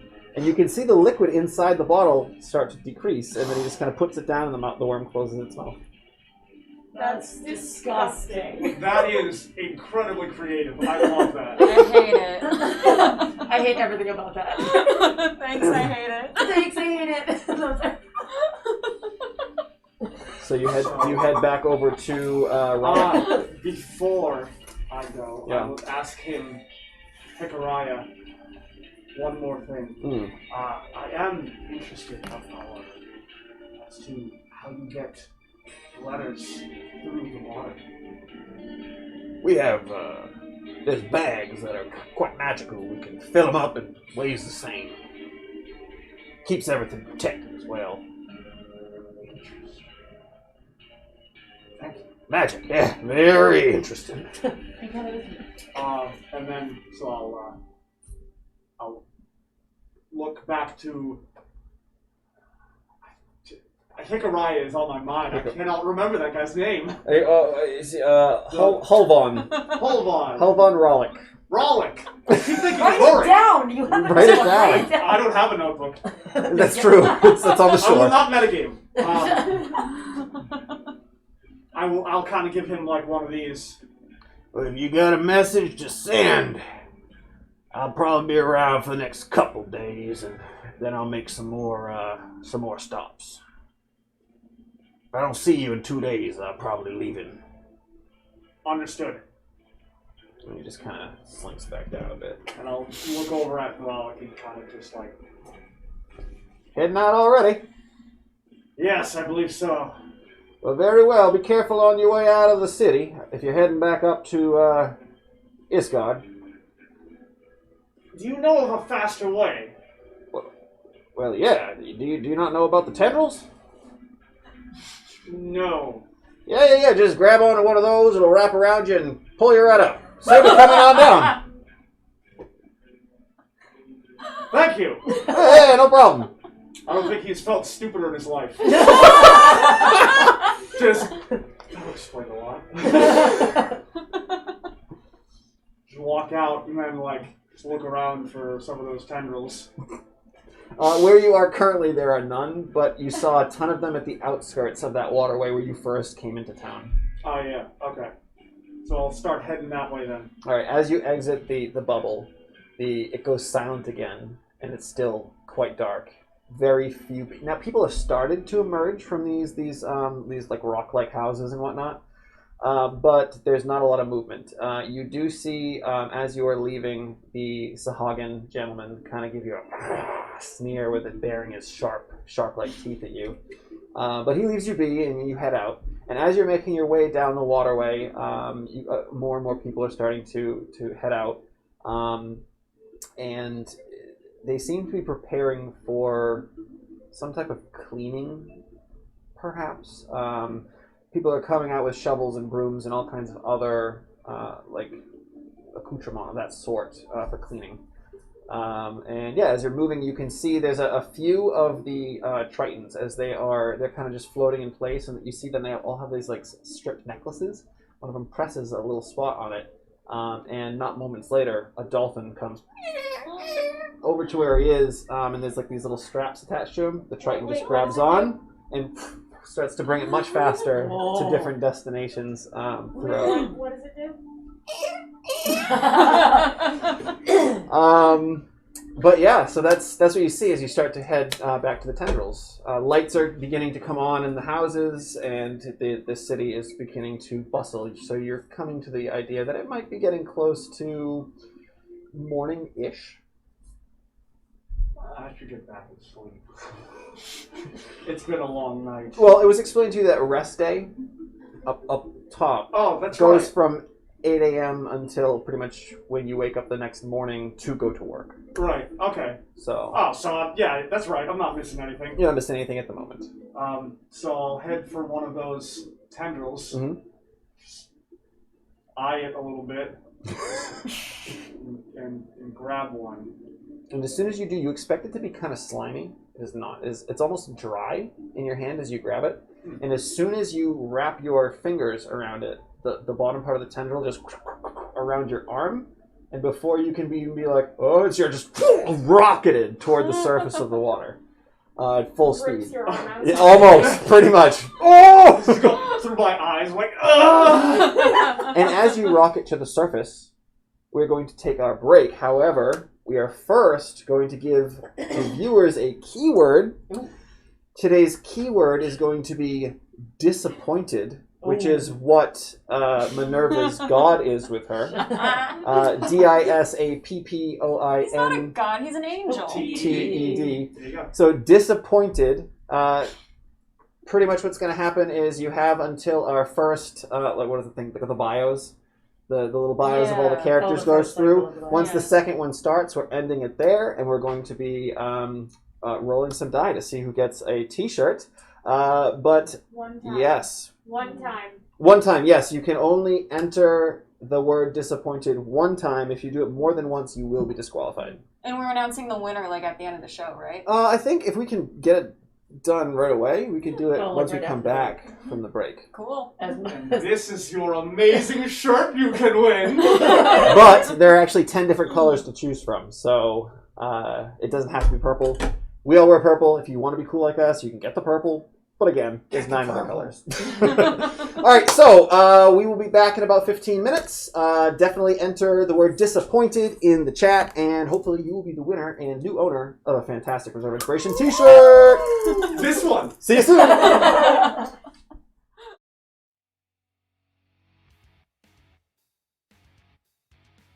What do you want to know about me exactly? My name is Minerva, I come from the planet Ysgard, and I'm very good at finding things. That's about it. Alright, fine. I'll explain a little bit more. I'm not necessarily a bounty hunter, but I do travel across the galaxy in pursuit of different targets. The galaxy is a very big place. There are many wondrous things, of course, but with the good sometimes comes the bad. I eliminate the bad before it becomes a larger problem. I work for an organization called the Galactic Utility Intelligence Logistics Task Force, also known as GILT. Great name, huh? We're a rather undercover group, inconspicuously keeping watch over the many planets, pinpointing any threats that may arise and disrupt the safety of civilians. The majority of GILT is essentially a surveillance system that relays information back to our leader. However, when a threat to the people does arise, be it an angry monstrosity or an ancient fiend, that's when my team intervenes. We are a subset of GILT, known as the Special Protection Investigative Tactical Exploration Team, or the SPITE team for short. There are 6 ASMR on this team, including myself, each one of us with a different skill set. I contribute the ability to track down our target once we're in its proximity. I'm not bad with a blade or two either. Working with the team is alright. I wouldn't call all of them friends, but they are the people I'm closest to. Whenever we're not investigating a galactic threat, we're most likely just passing time on our starship. For me, this mostly means I'm in our training room, running through various simulations to keep my skills in good condition. I also enjoy a good game of cards every now and then. However, for some reason I'm always quite bad at trivia night. So, I guess I'm supposed to be like... talking about myself or whatever? I mean, I don't know, Green. I'm pretty boring. All I do is work and blow glass pipes. I mean, with that, I smoke a ton of moss in my off hours. Pretty much working all the time, though. Come from a long line of vaders. That means excavators. My family has worked with a deep organization for like hundreds of aeons. Oh, I should probably tell you what the hell that is, huh? DEEP stands for the Discovery, Excavation, and Expansion of Pandemonium Passageways. We're a little more progressive than those other vaders, the dry, green hierarchy of excavation mining. No one wants to work for them. Frelin pieces are a trend. Oh, sorry, shouldn't be swearing, Green. So, back to my job. I mean, I'm pretty good at it. Kinda hard not to be when you've been basically bred for it. Got my great-granddad T-Sith's pickaxe right here. Probably wouldn't think by looking at me, but I'm a little quicker than most. Even got promoted to work dust detail. That's the development of the underground super tunnels. I know, far out, right? One time I got off draft cream, came out in this crazy big moss patch. Totally wild. Met this Formian. Dries and pores don't usually vibe cream. I dig him though, we grew close. He's the Drang, the real Frelin Drang. Growing up, I lived in a small clan of Verdun. My ancestors were goblins who left their planet to live amongst elven communities. The relocation was hard for them. It took a while getting used to their new planet, but once they got the hang of farming, it was all uphill from there. I was never as good of a farmer as they were, though.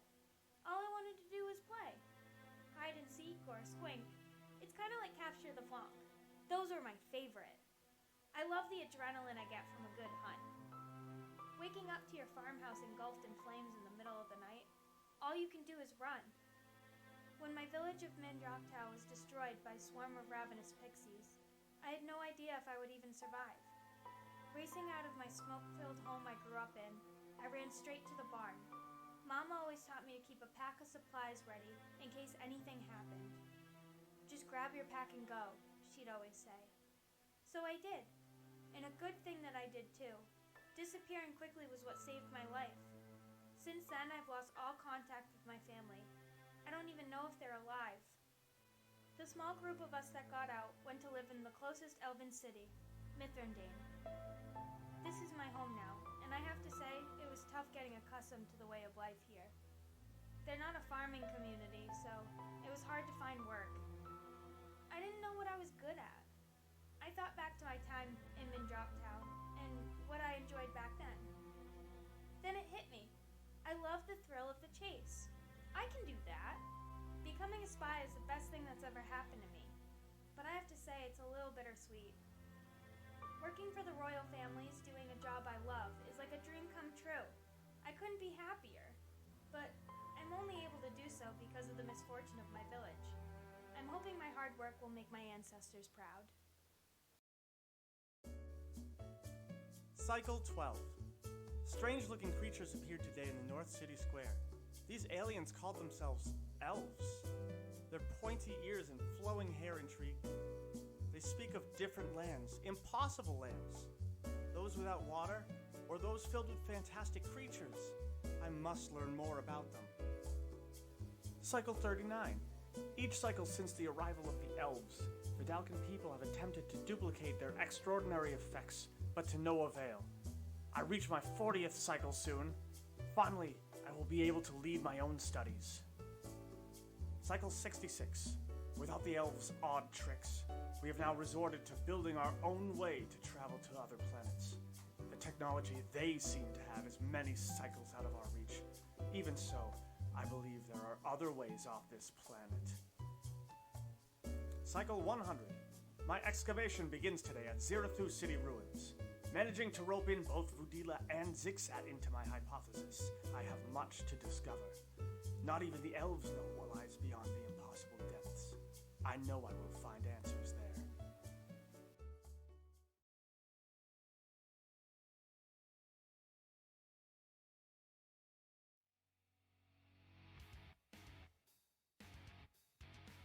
What do you want to know about me exactly? My name is Minerva, I come from the planet Ysgard, and I'm very good at finding things. That's about it. Alright, fine. I'll explain a little bit more. I'm not necessarily a bounty hunter, but I do travel across the galaxy in pursuit of different targets.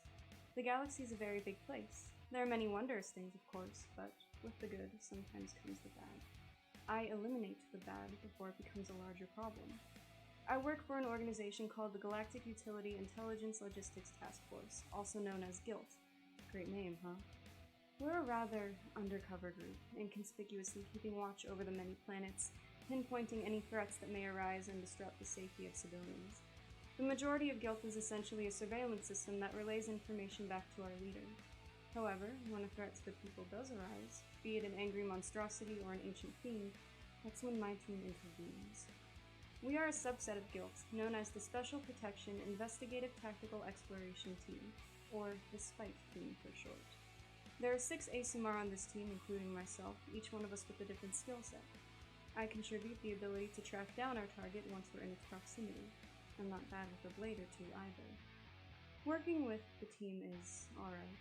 I wouldn't call all of them friends, but they are the people I'm closest to. Whenever we're not investigating a galactic threat, we're most likely just passing time on our starship. For me, this mostly means I'm in our training room, running through various simulations to keep my skills in good condition. I also enjoy a good game of cards every now and then. However, for some reason I'm always quite bad at trivia night. So, I guess I'm supposed to be like... talking about myself or whatever? I mean, I don't know, Green. I'm pretty boring. All I do is work and blow glass pipes. I mean, with that, I smoke a ton of moss in my off hours. Pretty much working all the time, though. Come from a long line of vaders. That means excavators. My family has worked with a deep organization for like hundreds of aeons. Oh, I should probably tell you what the hell that is, huh? DEEP stands for the Discovery, Excavation, and Expansion of Pandemonium Passageways. We're a little more progressive than those other vaders, the dry green hierarchy of excavation mining. No one wants to work for them. Frelin pieces of trend. Oh, sorry, shouldn't be swearing, Green. So, back to my job. I mean, I'm pretty good at it. Kinda hard not to be when you've been basically bred for it. Got my great-granddad T-Sip's pickaxe right here. Probably wouldn't think by looking at me, but I'm a little quicker than most. Even got promoted to work dust detail. That's the development of the underground super tunnels. I know, far out, right? One time I got off draft Green, came out in this crazy big moss patch. Totally wild. Met this Formian. Thrives and boards don't usually vibe Green. I dig him though, we grew close. He's the drag, the real Frelin drag. Growing up, I lived in a small clan of Verdun. My ancestors were goblins who left their planet to live amongst elven communities. The relocation was hard for them. It took a while getting used to their new planet, but once they got the hang of farming, it was all uphill from there. I was never as good of a farmer as they were, though. All I wanted to do was play. Hide and seek or squink. It's kind of like capture the flanc. Those are my favorite. I love the adrenaline I get from a good hunt. Waking up to your farmhouse engulfed in flames in the middle of the night, all you can do is run. When my village of Mindroptow was destroyed by a swarm of ravenous pixies, I had no idea if I would even survive. Racing out of my smoke-filled home I grew up in, I ran straight to the barn. Mama always taught me to keep a pack of supplies ready in case anything happened. Just grab your pack and go, she'd always say. So I did, and a good thing that I did too. Disappearing quickly was what saved my life. Since then, I've lost all contact with my family. I don't even know if they're alive. The small group of us that got out went to live in the closest elven city, Mithrandane. This is my home now, and I have to say, it was tough getting accustomed to the way of life here. They're not a farming community, so it was hard to find work. I didn't know what I was good at. I thought back to my time in Mindroptow, and what I enjoyed back then. Then it hit me.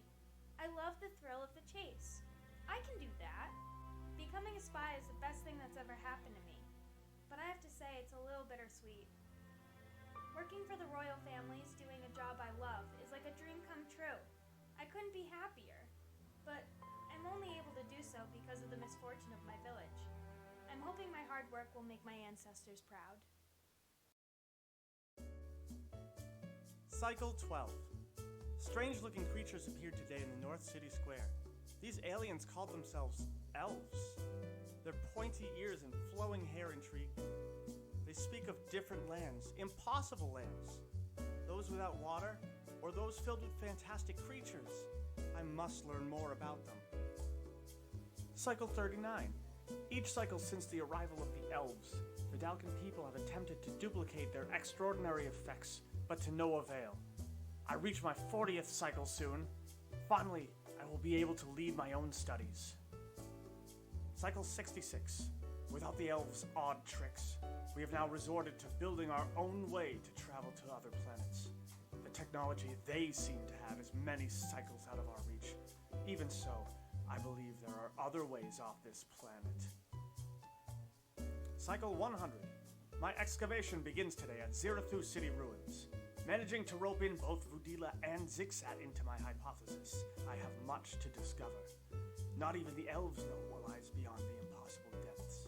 I know I will find answers there.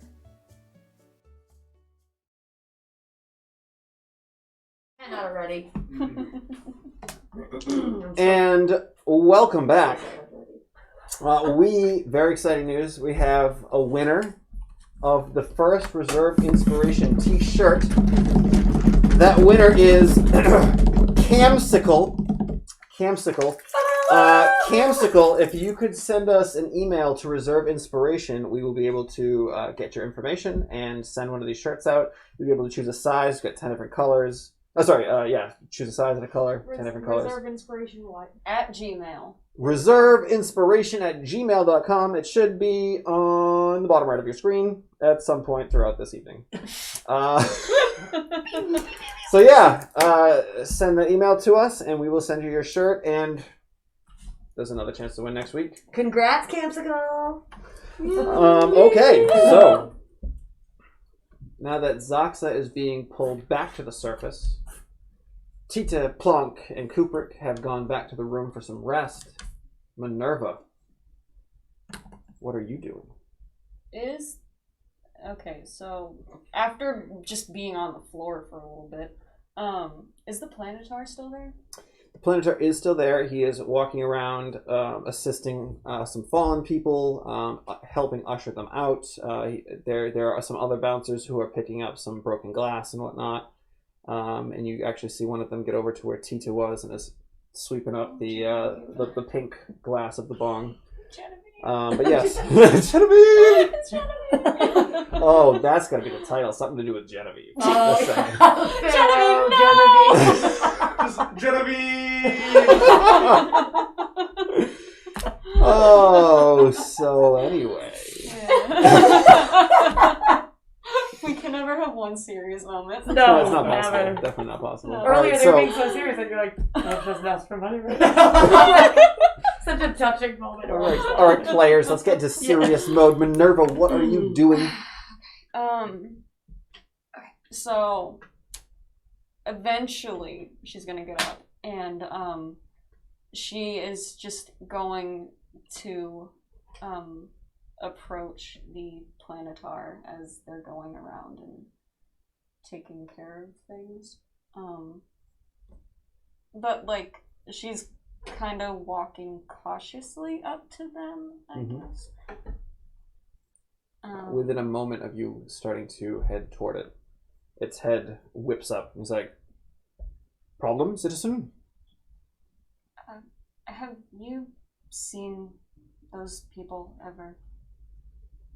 I have not seen them in this club. However, they are well known. Who are they?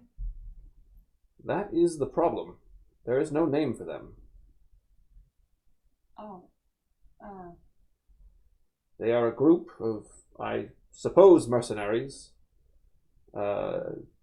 Get their jobs from others, and as far as I know, have never failed.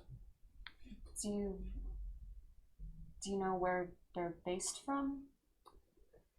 I am unaware, though I have seen or heard rumors that they have a ship that can become invisible. So are they just... Do they only operate out of Ysgard, or do they go to other planets as well, if you know? That I am unaware.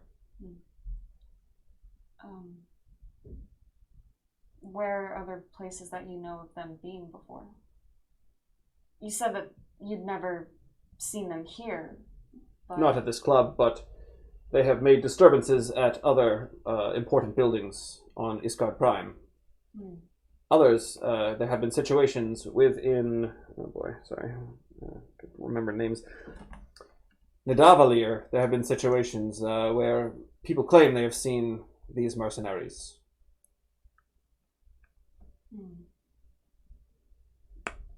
And do they... Are they a disruptive force here, or do people respect them?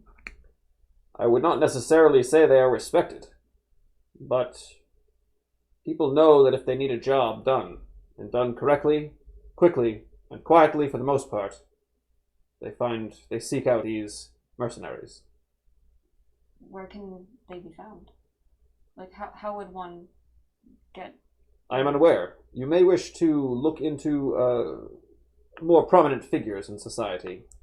They generally have connections. I see. Okay, thank you. Do you need help with anything? I don't have much, but I have some healing capabilities. There were some citizens who took damage from a beam of light. Maybe you could heal some of them. You can see a few citizens with just like big scorch marks across their face. Thank you. She's gonna go up to them. I can't offer you much, but if you'll allow me, I can heal a little bit of what happened to you. And there's one guy who's like, he pulls himself up in the chair a bit. I'll be fine, but please help her. And you see a woman she's just like a big burn scar across her whole face. Okay, so I'm going to, I'm just gonna like reach a hand out to her. May I heal you? She doesn't say anything. You can almost see like her lips are kind of like melted together almost. Mm-hmm. She just kind of nods a bit. Okay, so I'm going to cast Cure Wounds. Okay. And she's going to receive 8 points of healing. Ooh, okay. Yeah, you see the burn on her face just slowly just kind of dissipate and go back to what it originally looked like. The lips kind of come apart, and she's able to move her mouth again. And she's like, "Oh, thank you so much. It hurts so badly." I'm sorry. Do you need anything else? No, thank you so much, though. Of course. Sorry again. Huh. But I don't know why you're sorry. Well, just awful thing to happen. True. I'm gonna turn back to the man. Are you sure you don't need anything? Well, if there's no one else that needs it and you have it, then I will certainly take it. Hand on shoulder. Cure Wounds again. Oh. He's gonna get 12 points back. Ooh, alright, that's pretty good. I rolled max healing. Very nice. That's all. Well, you're feeling real guilty, so maybe that's... Yep. Hey, yep. Yeah, that's fair. Minerva, after you heal up a few of these club goers, what would you like to do? Go back to the hotel. Okay. You have key 403. Yeah. And when you return, you head to that door, open it up, and there is no one inside except all of your supplies. Okay. That everyone left behind. Cool. Yep. Xaaxa's not there. Kubrick's not there. The two troublemakers aren't there. Rude. Rude but fair. So, right, what would you like to do? Is there like a do not disturb thing anywhere? Yes. Okay, I'm gonna put that on the outside of the door. And she's gonna go to bed. Okay. Oh, you're getting some sleep. Ooh. Yeah. Yeah. That's exciting. That's exciting. So we'll come back to that in just a second. Just a second. Xaaxa, you are rocketing toward the surface of this water.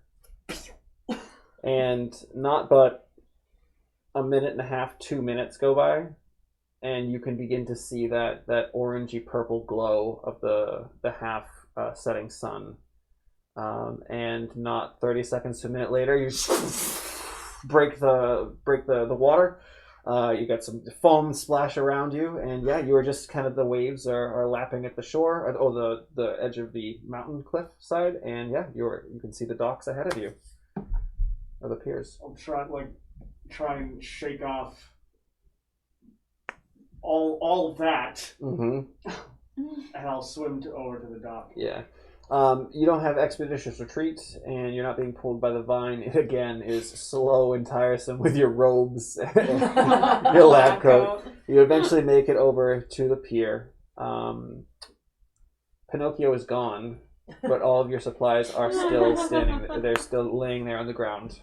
Okay. Nearby. An hour has definitely passed at this point. Yeah, I figured that, but I found somewhere I could breathe, so I was like, it's fine. It's fine.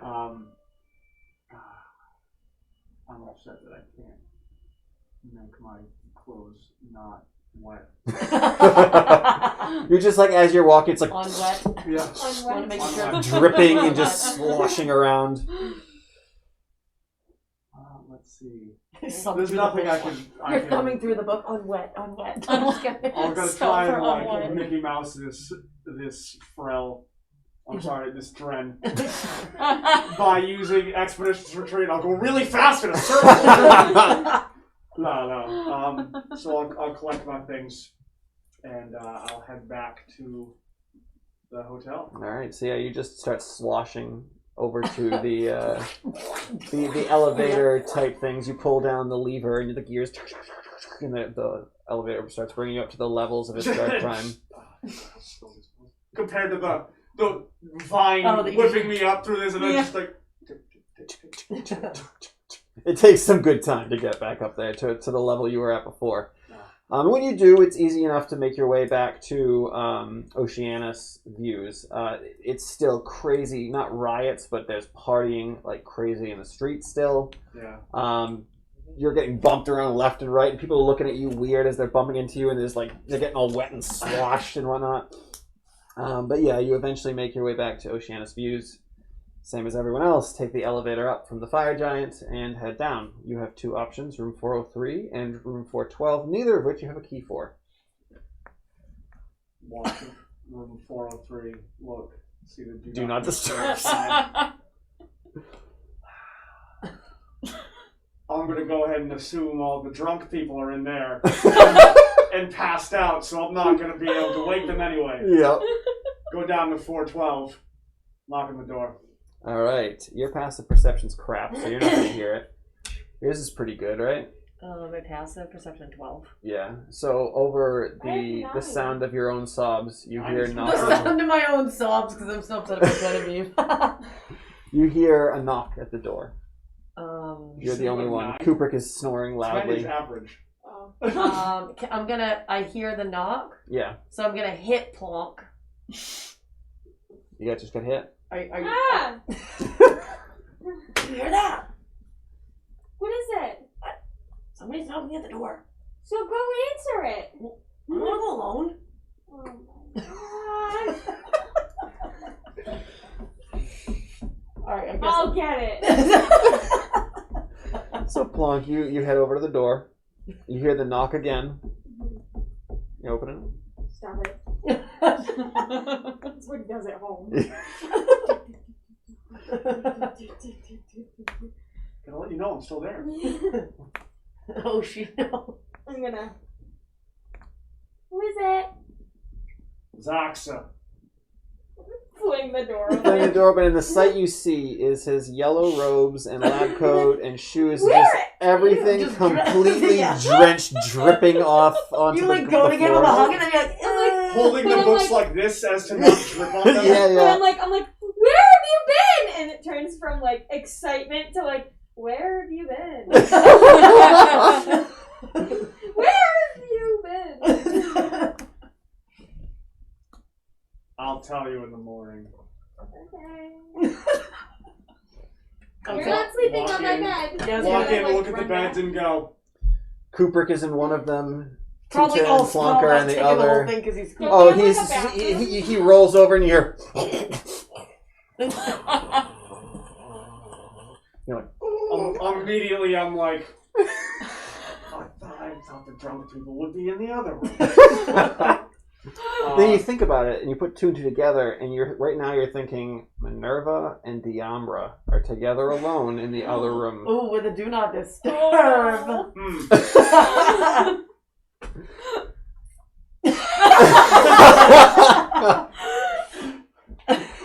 He's like old friends indeed.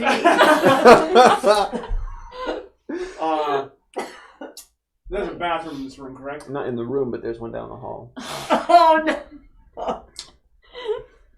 Is this room just one room? Yeah. Okay, sleeping in the corner. Okay. Yep, take You're the corner. sleeping on my bed, and I like jump back in. So you all bed down for the evening. Is this a short or long rest? Still This is soft going to be a songs. long rest. Okay. Minerva, Yeah.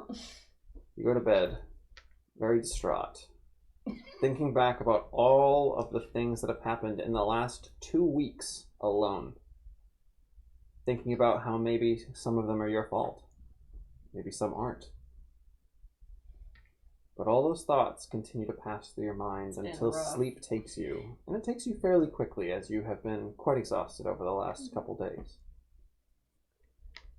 You begin to dream pleasant dreams at times, and sometimes it moves into a bit of a nightmare, until you finally hear the dreaded Minerva, let me in.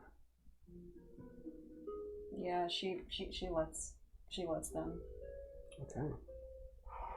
And this time, you don't see the bright void of light. You do not see the figure of Azazel floating before you. You are in a completely dark, pitch black room by yourself. You can't tell where the walls are, how far the walls may be, if there are even walls. Is there a floor? Does it look like there's a floor? Looking down, it looks like a black void that you're kind of hovering over. You can kind of try to stomp your foot, and yes, it does feel like there's something there, but it's so pitch black all around, you cannot discern what might be floor and what might just drop off into nothingness. And you are there. You, like I said, you do not see Azazel. You just hear in the back of your mind, Why, Minerva? Why have you been keeping me at bay?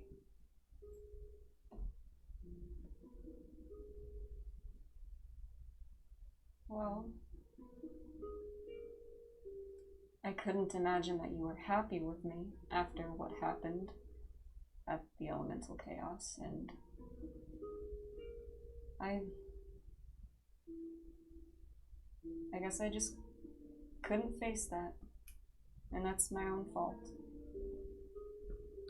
What happened at the elemental chaos is not your fault. Anyone who had gone there could have set off what had happened.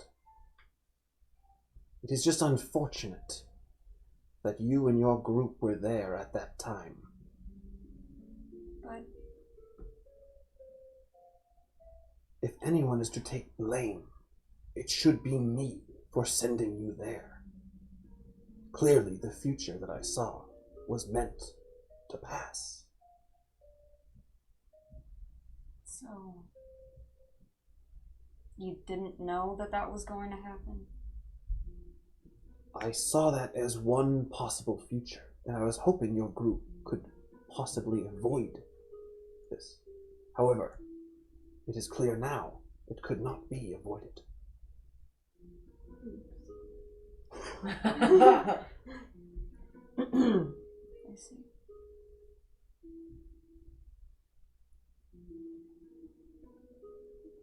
Well, I mean, I still failed a mission. That's... You did. But have you stopped? Have you given up? No. You have kept moving. And you are working to find answers, and that is what I am looking for you to do. Find the answers. What is this being that escaped? How do we stop them? Can we eliminate them, or must we trap it once more? These are the questions I pose to you, Minerva. What about restoring the elemental planes? I am not sure that that is even possible. At least not without trapping that creature once more. At the moment, chaos has taken foot throughout the entire galaxy. The Spike Team is doing its best to keep the elementals at bay and keep situations from ruining planets. There are a few that are in potential catastrophe. I know. One of my new teammates has a planet that could be facing that at the moment. Remember, if you go there with him, you cannot stay long. Destiny is meant to take his life there. Do you know how long? I would not stay on the planet for more than a day, unless absolutely necessary. Okay. And keep your eye on the blue one at all times. I will. Why can't I see you? It hasn't been like this before in a dream. You said that you weren't mad, but it really kind of feels like you are. Minerva. And I know that I did something wrong. I'm sorry, but... I am not angry. There's just a level of disappointment. That's worse. In some eyes, maybe. But continue to do what I set out for you to do, and you can make it up.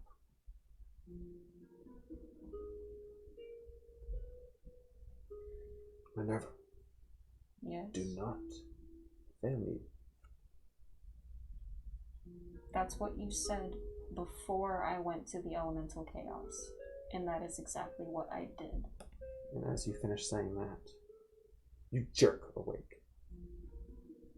Sweating profusely, breathing heavy, gasping for air.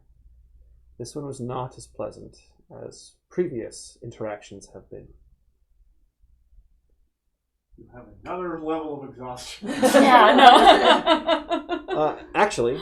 I still have a level of exhaustion, because, well, I mean, technically, like, if she was up through... You would technically have two, Yeah. so one would So, go like, away and you would still So have... I still am at the one. You still have Yeah. one level of exhaustion. Everyone else that stayed up partying and whatnot would have gained a level of exhaustion, but you took a long rest immediately after. So you are currently fine. So, Minerva, you wake up, dead middle of night. If you'd like, you can go back to sleep to finish your long rest. Yeah. Okay. So you do so. In the morning, you all come to. Everyone has had a long rest. Everyone can regain their hit points, spell slots, whatever was lost throughout the previous day. And I asked of you, what would you like to do on the rest day? Is there breakfast at the hotel? Because I'm definitely hungry. There most certainly is. It is a massive continental breakfast. Anything that you can think of. There's a lot of seafood, more seafood than you'd expect. Breakfast? For breakfast, yeah. There's some lox, some of the raw salmon and whatnot, and there's other different probably some squid, maybe all different kinds of seafoods, as well as the traditional breakfasty type foods. You can all have your fill. I'm going to do a quick once around. Tita, what are you doing? Yeah, I'm definitely getting breakfast while I'm at breakfast. I mean, we're going to the breakfast. Yeah, it's like, okay. yeah. While we're at breakfast, I'm just gonna, in one of my little hands, just like thumb, like the lighter? little mouthpiece of Genevieve, like just, like I'm eating, but I'm just like, my babe. Like, so I'm just kind of still sad about it. Xaaxa, I'm assuming when you went into the room, you took the robes off and whatnot to let them dry. Hopefully. Good. I did do that. Let's see how dry they are in the morning. Oh, no, that's not bad. There's a slight dampness to them, but for the most part, they're pretty dry. So, with prestidigitation, Mm-hmm.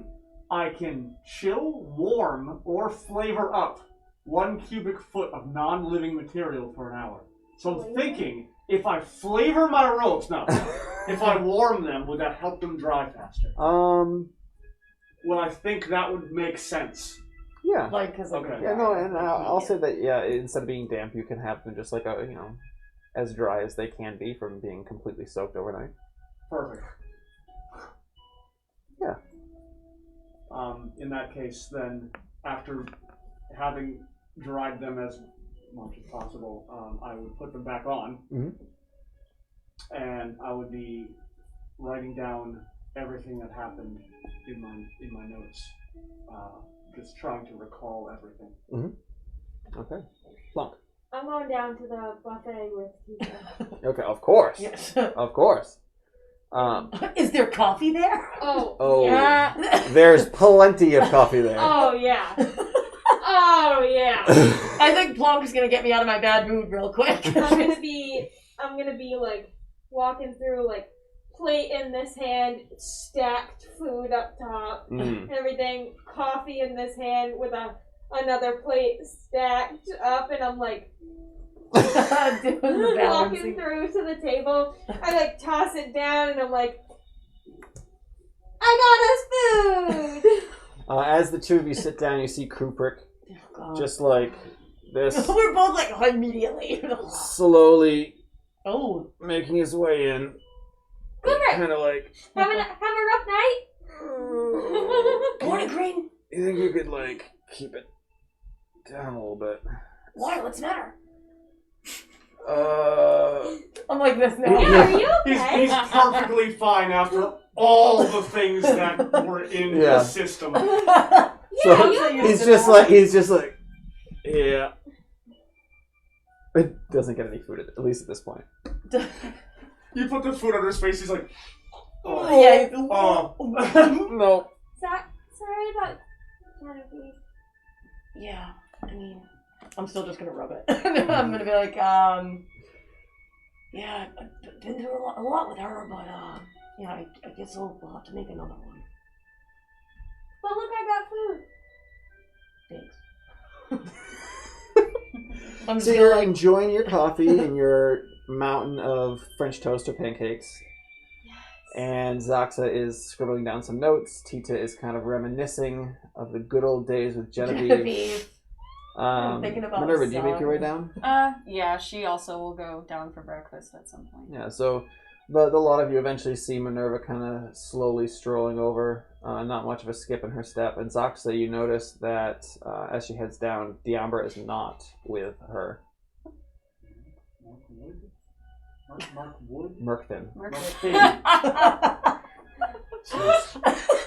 He's a fish person. I was just saying that. I knew Mirkwood was wrong, but I was trying to do Mirkwood or who has the right answer? Hickoraya. Oh, I got okay, you got it. Don't worry about that. He's getting a tattoo of Hickoraya. Yes. Oh, Jesus. Alright, so what? You Minerva's see coming down. Minerva, yep. Alright, so little arm, I'm gonna nudge Plump. I'm gonna pick up a plate of French toast. It just has like 2 pieces on it now because I ate the rest of it. And I'm gonna just kind of walk up to her and like hand her the plate.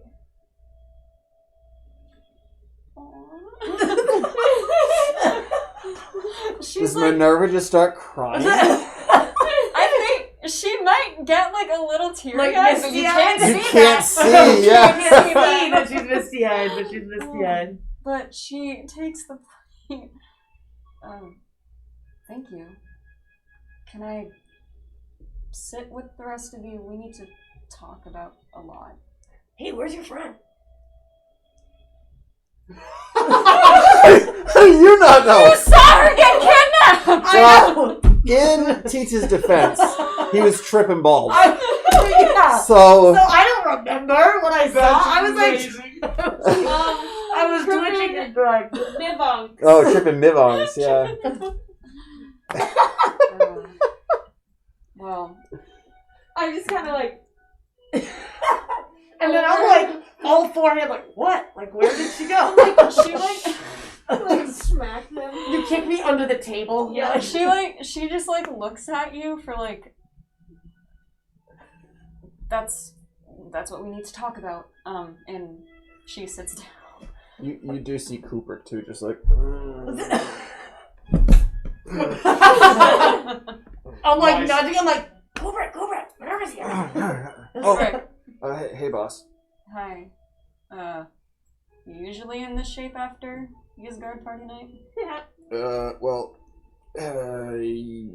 yeah. Well, the last yeah, always. Well, don't worry, Captain. I'm ready for action. Oh, all of our stuff, by the way, is in your room. I know. Okay. We can get it. Yeah. After breakfast. Okay, so I know the answer to Tita's question. Well, I know what Tita's gonna say. Xaaxa, I know what you're gonna say. Who remembers what happened last night? I do. Do you, Paul? I don't believe you. Me? I remember what I could see. Okay. And Tita, you really don't remember what happened at all? I mean, your friend got stolen, and then your face was like on fire. I guess that sums it up. Well, Xaaxa's like, wait, what happened? Friend got Oh, kidnapped. that's right. You were. And I just so casually was like, your friend got kidnapped and your face was on fire. I'm just kind of like, the face on fire thing was kind of. that's something we don't need to talk about right now. What we do need to talk about right now is the simple fact of the matter is that Diambra was our way into getting paid the amount of money that we need to fix our ship and to maybe have some left over to see if we can modify it for traveling through whatever the impossible depths is right now. She was our ticket to that. She is not here, and the god tier is probably not going to pay us for something that he hired her to do if she's not with us. Do you even know how you get in contact with this tier, that guy? Absolutely no idea. No. So what I'm saying is we can't do the job that she proposed if she's not even with us. So, What about your guy? my guy. Her guy? Are you talking about the guy that like grabbed her? That like knew her? Oh. Okay. Oh. Oh. I just don't remember his name, so I The said angel? Yeah, Her god? her guy. Her guy, she said. I know what she said. Azazil's not a god. He's not a god. Oh. He's an angel of a god. Yes. He's a solar. There are different rankings of angels, and solar is the highest. I say looking to Of compare. angel, yeah. So, very, very high ranking angel, not exactly a god. I did talk with them, and, well, they do want us to do something, but we can't exactly do anything until we fix the ship. And again, we can't do that unless we get paid, and I don't know if there'd be another job that's as high paying as the one that Diambra offered us. And we can't do it without her, so... Well, you say that we can't do it without her, but why can't we? We might not get in touch with this tier person, but... That's how we're getting paid. Right, but if we do this, then we could potentially find her, and then if we find her, then we can get paid. So we need to find where she went. We would need I to find guess. where she went, but if we started doing the job without her, we'd be investigating the other solar. How would that lead us to her? Unless you think that they're connected? Well, I think that maybe you were the one who got the most information out of her, but I do remember her saying something about like a fire giant. Minerva, Yes. when that thing grabbed you, Yeah. It said you were one of them. It did. So are you?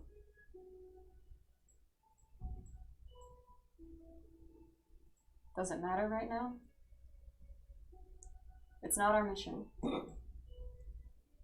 And you can also see that the mask that she's wearing is slightly deformed from what it was before.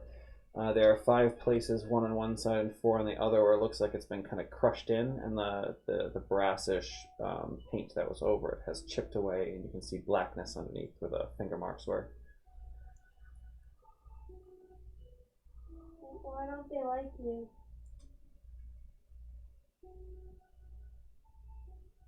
I don't know.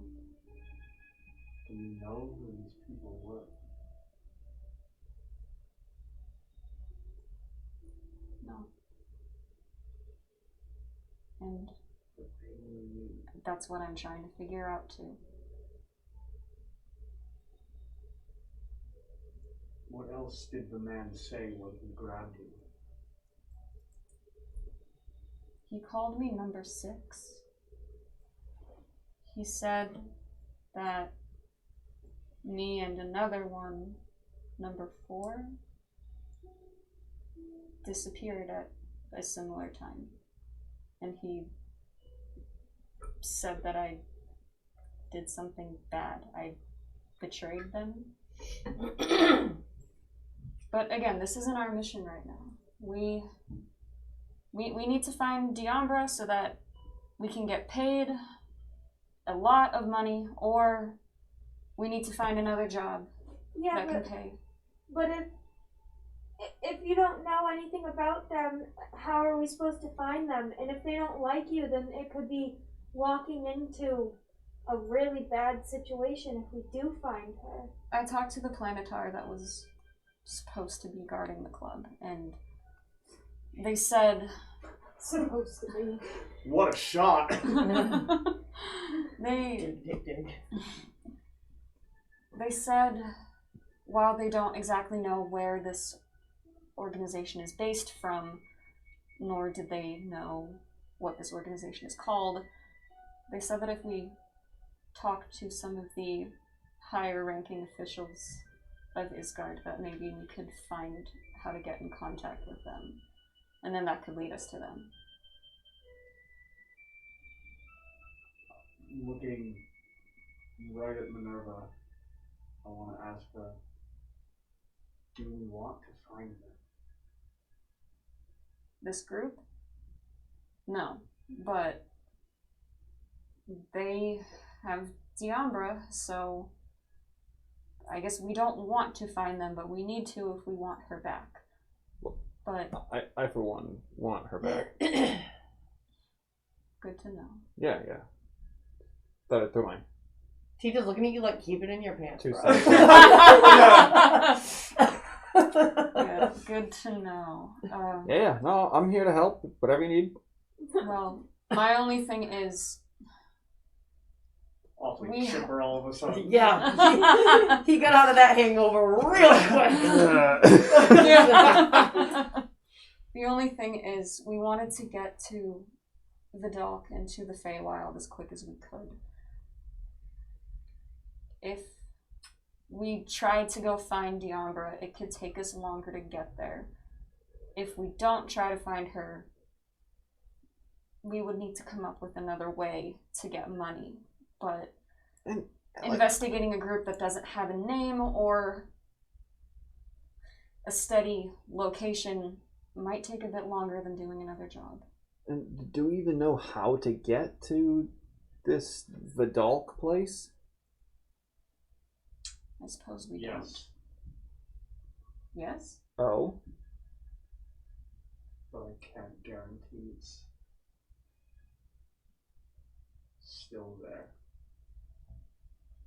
What do you mean?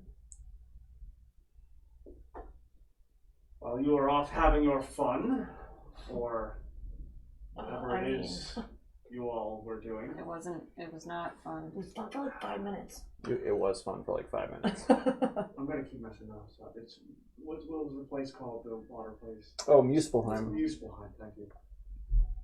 I traveled to Muspelheim talk with the Triton. I found a man who was a courier of sorts. He travels through the waters.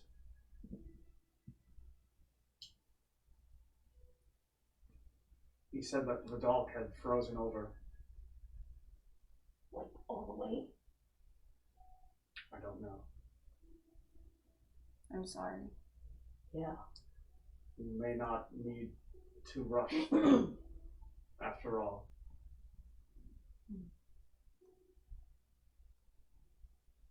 But he'd be willing to bring a letter to anyone that may still be there. And it cost credits, of course. So, what you're saying is the thing that's going to produce the most credits is what we should do. Slinking He hears the word credits and is like, Stop me asking for them. Yes. Okay. Well, though it might take longer, finding Diambra and then helping with her job is going to get us the most credits that we could use to fix the ship and get a letter to Vidalk.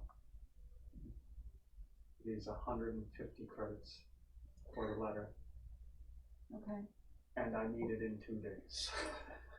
Tita looks at Plonk like, yo, we thought we were bad. Well, then we better work fast. We're just gonna... Yes, Plonk?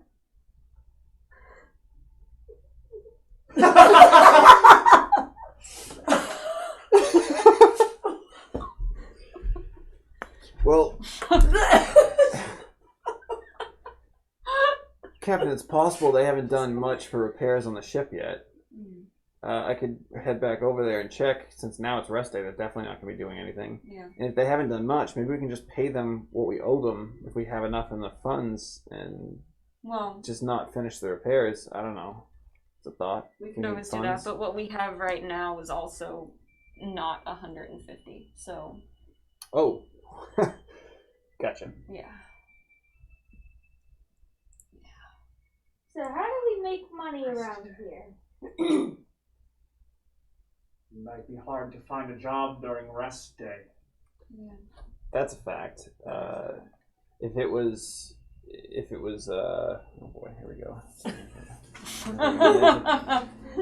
If it was Zobendog, which was yesterday, I'm sure we could have easily found some type of job, but not today, for sure.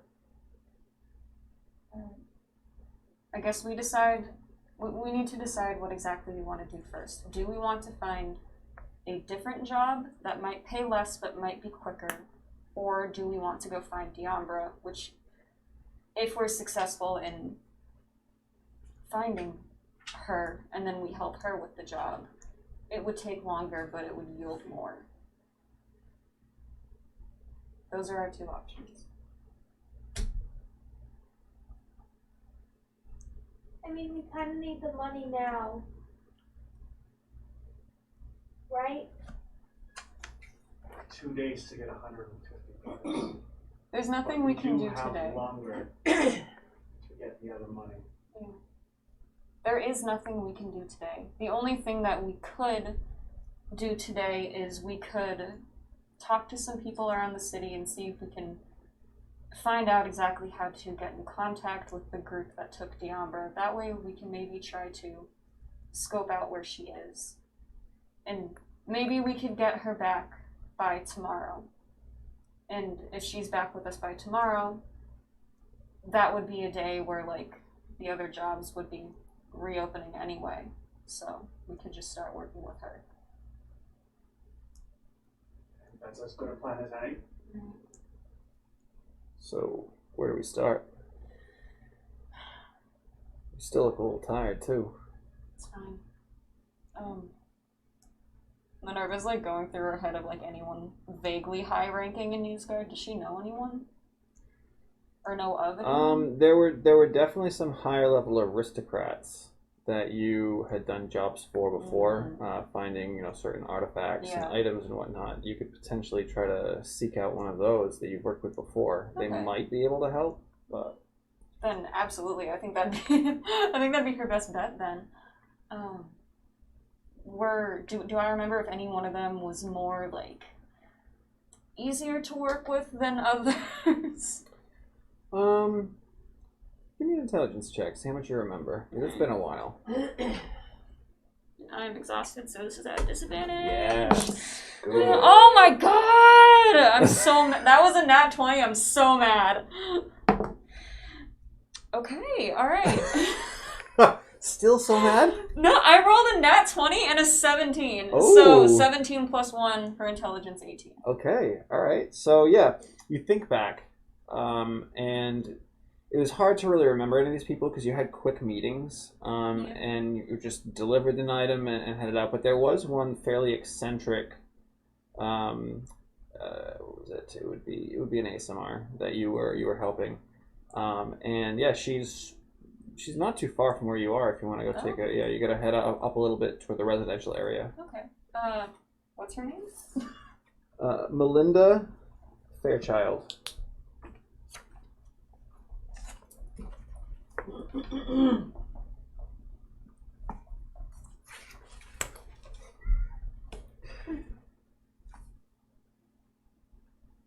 Captain, do you want me to check out the ship? See how much has been done? Yes. Yeah. Alright, you want me back at the room later? Sure. Cool. Can I grab my stuff first? He throws him the key. And he tosses you the other one. Anyone else want stuff? I'll grab it on the way back down. I do. You know what? Wait, actually, we're all going. We all have our stuff in there. Let's go. Family trip! Cooper's like, alright, well, and he goes over to the buffet and he's like grabbing a couple things, some fruits, and he's just, holding them up. I want to do the same. Alright. I'm definitely shoving stuff like in my pockets, like because now that I have the dope vest from the club, I probably And there's so much room in your in satchel the pants. because Oh my god, the satchel. Genevieve isn't there anymore, so. Oh yeah, have I changed? Back? I don't know. Have you? Did you sleep in your I kept my vest on. All I bought was the vest, so I definitely have the vest on. I did romper? because That's what it was. Romper. I That's the think word. I didn't change out of it because I couldn't get into the other room. True that. You didn't have any other clothes, Yeah, so so yeah, I you're still in have your it romper. in You the should room. probably still have your vest on unless Yeah, you take it off. definitely rocking the vest. I slept in that. And I'm still in my romper. Oh, it's so like walk of shame. All of us just head down the clothes we were wearing yesterday. But I feel like everyone is either like that right now or they're in just like pajamas. Yeah, no, honestly, this, the continental breakfast area, you would expect after a huge party night for there to be a lot of people eating, but there's almost no one here. I'm definitely shoving extra. We're tourists. Yeah, exactly. We're definitely tourists. Oh, yes. So, For sure. Kubrick grabs his rapier, tips his hat, and says, I will see the lot of you later. And he Good luck. heads out. And then he leaves and teaches pretends to do the little jacket flip. Like, With your vest. And I'm with like, my vest, and I'm like my little arms with the vest. I'm like, oh god. I'm pretending to like tip my hat. Minerva does think it's funny, but she doesn't say so. All she says is, focus, we have to go. Gosh, I hate him. Yeah, seriously. So we're back in the room, so I'm getting all my stuff. Yeah, I also get my stuff. All right. I'm gonna put the armor on, all my Get weapons. the rest of my darts back, I guess. I'm going to Yep. change back into my regular outfit, Okay. but keep my romper. Oh, yeah, in your bag, yeah. Yeah. I Who mean, knows we if you're can't gonna be return clubbing them again. now. We can't return We them. can't return them now. Definitely not. Not yours, at least. No. I'd feel like pretty much none of them. They got some damage. So you are heading to Melinda's? Mm-hmm. Okay. Yep, and I'm gonna explain to the group as we're going. I have worked for a couple wealthier people in Ysgard, and One of them actually lives close by. She might be able to point us in the direction we need to go. Okay, Yeah. let's go. Where? I just start like walking towards the residential section. Okay, so you start heading. The residential section is a couple levels up from where you are currently, so you kind of have to take this long mountain staircase that's built into the side of the mountain that kind of circles up until you get to one of the higher rings. I the mountain. wanna, on our like journey there, Mhm. can I like look for stuff to put in my pack? Like maybe like, I don't know, like stuff that Like I would. rocks? What? No, He's like like, stuff that like mushrooms, like stuff like that. Okay, alright, yeah, little vegetation things, yeah, Yeah. stuff like that. Alright, A single blade of A grass. single thing. Or, like A really stuff cool that, like, leaf. I might need later. So Okay. like I took a vial of the unicorn blood. yeah. Like I might need like a mushroom or like Forgot about that. Oh my god, I have my poisonous flower still. some like sand. I forgot. I don't know. Okay, some sand, sure. Make an investigation check. Oh my god, if you find sand, girl, you better let me know. I have sand. Yeah, I have a little bag of sand. Do I know that? Nope. Oh, that's What for is throwing it? people's eyes. What is it? Investigation. Investigation, please, yes. 15. 15. So you don't find any sand. There doesn't seem to be any on the like up here, this high up in the mountain. Maybe closer to the water down below. You do not find any. However, as you're moving through, there are small sections of the rock where it's kind of not caved in or anything, but it kind of has a small outcropping where there's like little bits. And as you're climbing up the stairs and you kind of pass by those, you can see there's like little groves of mushrooms that you can kind of pick and whatnot. Cute. What color are they? They're very white. They've got like a little bit of like a brown stripe almost that kind of goes around the entirety of it, each cap. But you find that, and then continuing on, there's definitely different grass and plants, but nothing seems too exciting. Okay. Nothing seems too different from what you're used to. Yeah, you make your way up, and it does take you probably hour and a half to make your way up and around Do I know to the anything villas. about the mushrooms? Make a nature check.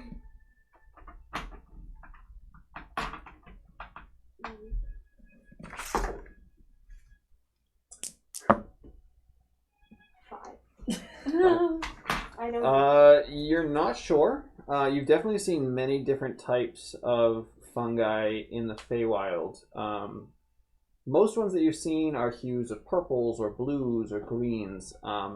Seeing white ones is very odd to you. You have no idea, really, if these are edible or poisonous or whatever it may be. Fantastic. Yeah. So, you continue on. Anyone else doing anything for your hour and a half walk? Is it just a silent walk the whole way? I mean, I was looking for sand, but if she didn't find any, I'm not finding any. Yeah, there's no sand. Not here. I feel like I'm just kind of like looking around at like all the views and stuff. Like I haven't seen it in a while, and it's just nice. Yeah, and from where you are, just looking out toward, why can't I remember these names? Muspelheim. Looking out at the waters, you can see the other flying islands that have bits of like cloud and mist around them. Yeah, it's a breathtaking sight for sure. What is the temperature? Are we getting hot because we're climbing? No, the temperature is staying a very relaxing and like almost like a calming 77 degrees roughly. There's a slight cool breeze, and the sun is ever present, but it's not really hot. It's just very bright.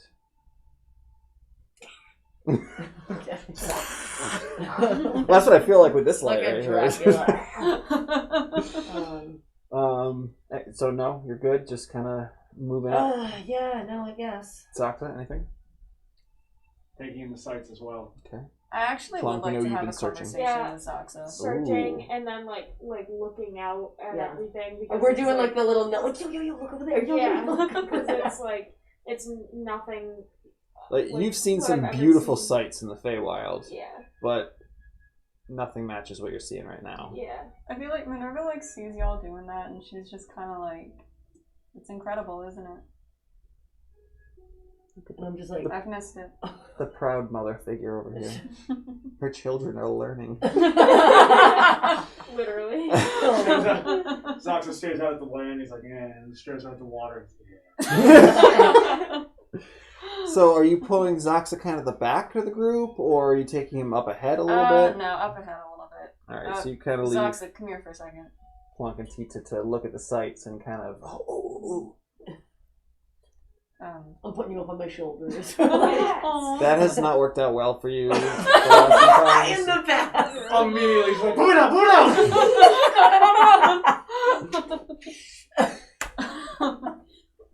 So yes, Minerva pulls you ahead to have and now you kind of keeping this hushed tones. A little bit, yeah. All right, just want to make sure that you're not keeping it too quiet. No, I at the know. same time. Yeah.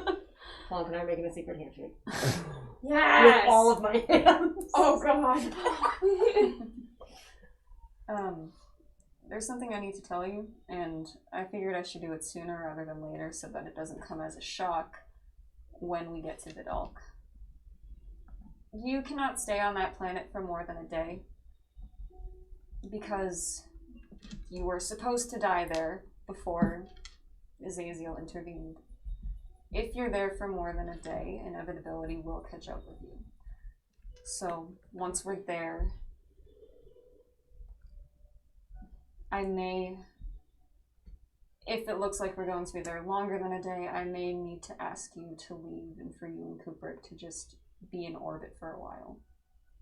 Are you saying I can never go back? Not permanently. I'm sorry.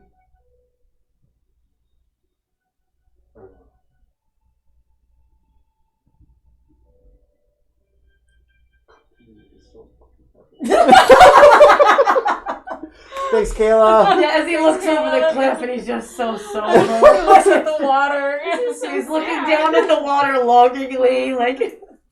I can ask Azazel if they're sure about this, but from what I understand, you are not meant to be alive there anymore. I understand.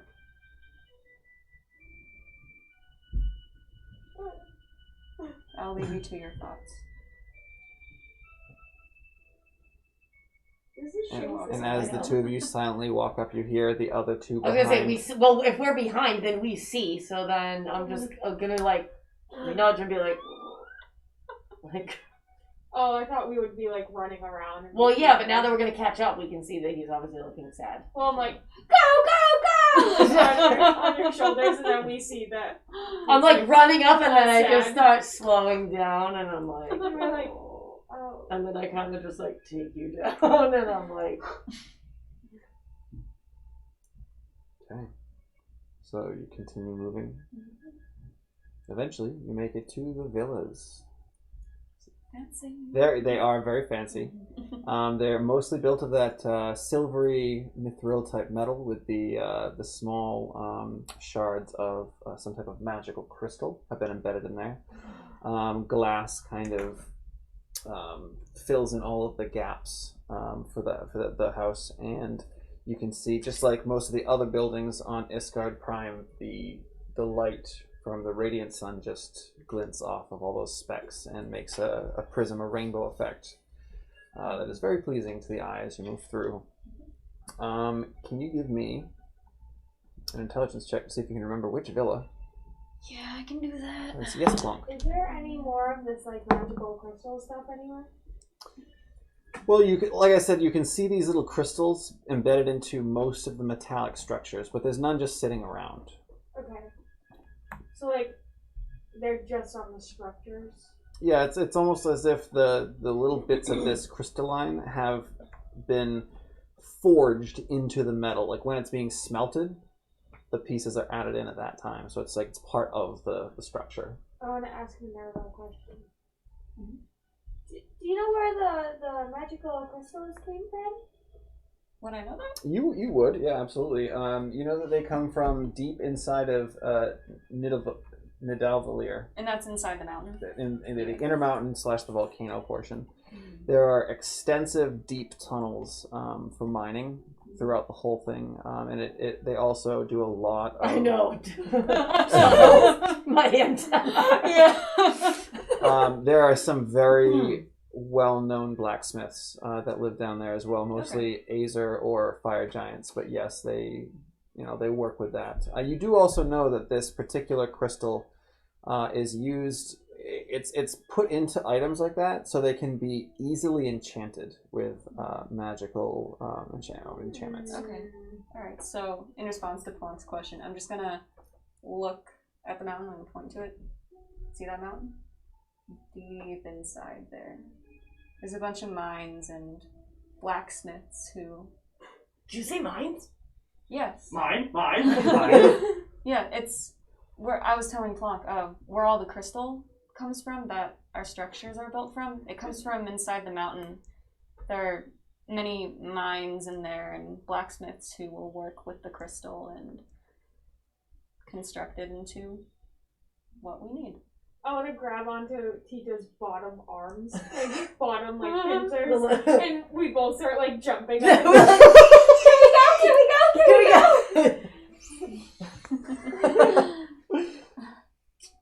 Maybe if we have time. So. And what was your... Not no, but not yes. Okay. Intelligence check? At disadvantage 10 plus 1. Okay. 11.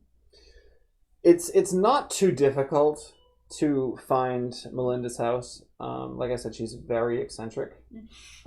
So you can see, as you're walking through, you see these really nice villas. There's some topiaries, very, structural, where, straight edges. And then you pass by hers. There's all different kinds of crazy sea animals that are cut out of it. And there's a fountain with all kinds of crazy birds, and it just looks like some type of menagerie here. And as you're walking by, you're like, oh, this is Melinda's, yeah. Melinda. Melinda. Is she like a lady or a madam, or does she have a title? I believe you probably called her madam. Okay. When you first met her. Okay. And she does have this the mithril fence around her estate. And yeah, she definitely looks like she's very well off. Yeah. There are different artifacts and statues and stuff throughout the garden. And yeah, you remember from before, she is pretty much an extreme collector of sorts. Yeah, she has a lot on the shelves and the walls, and yeah.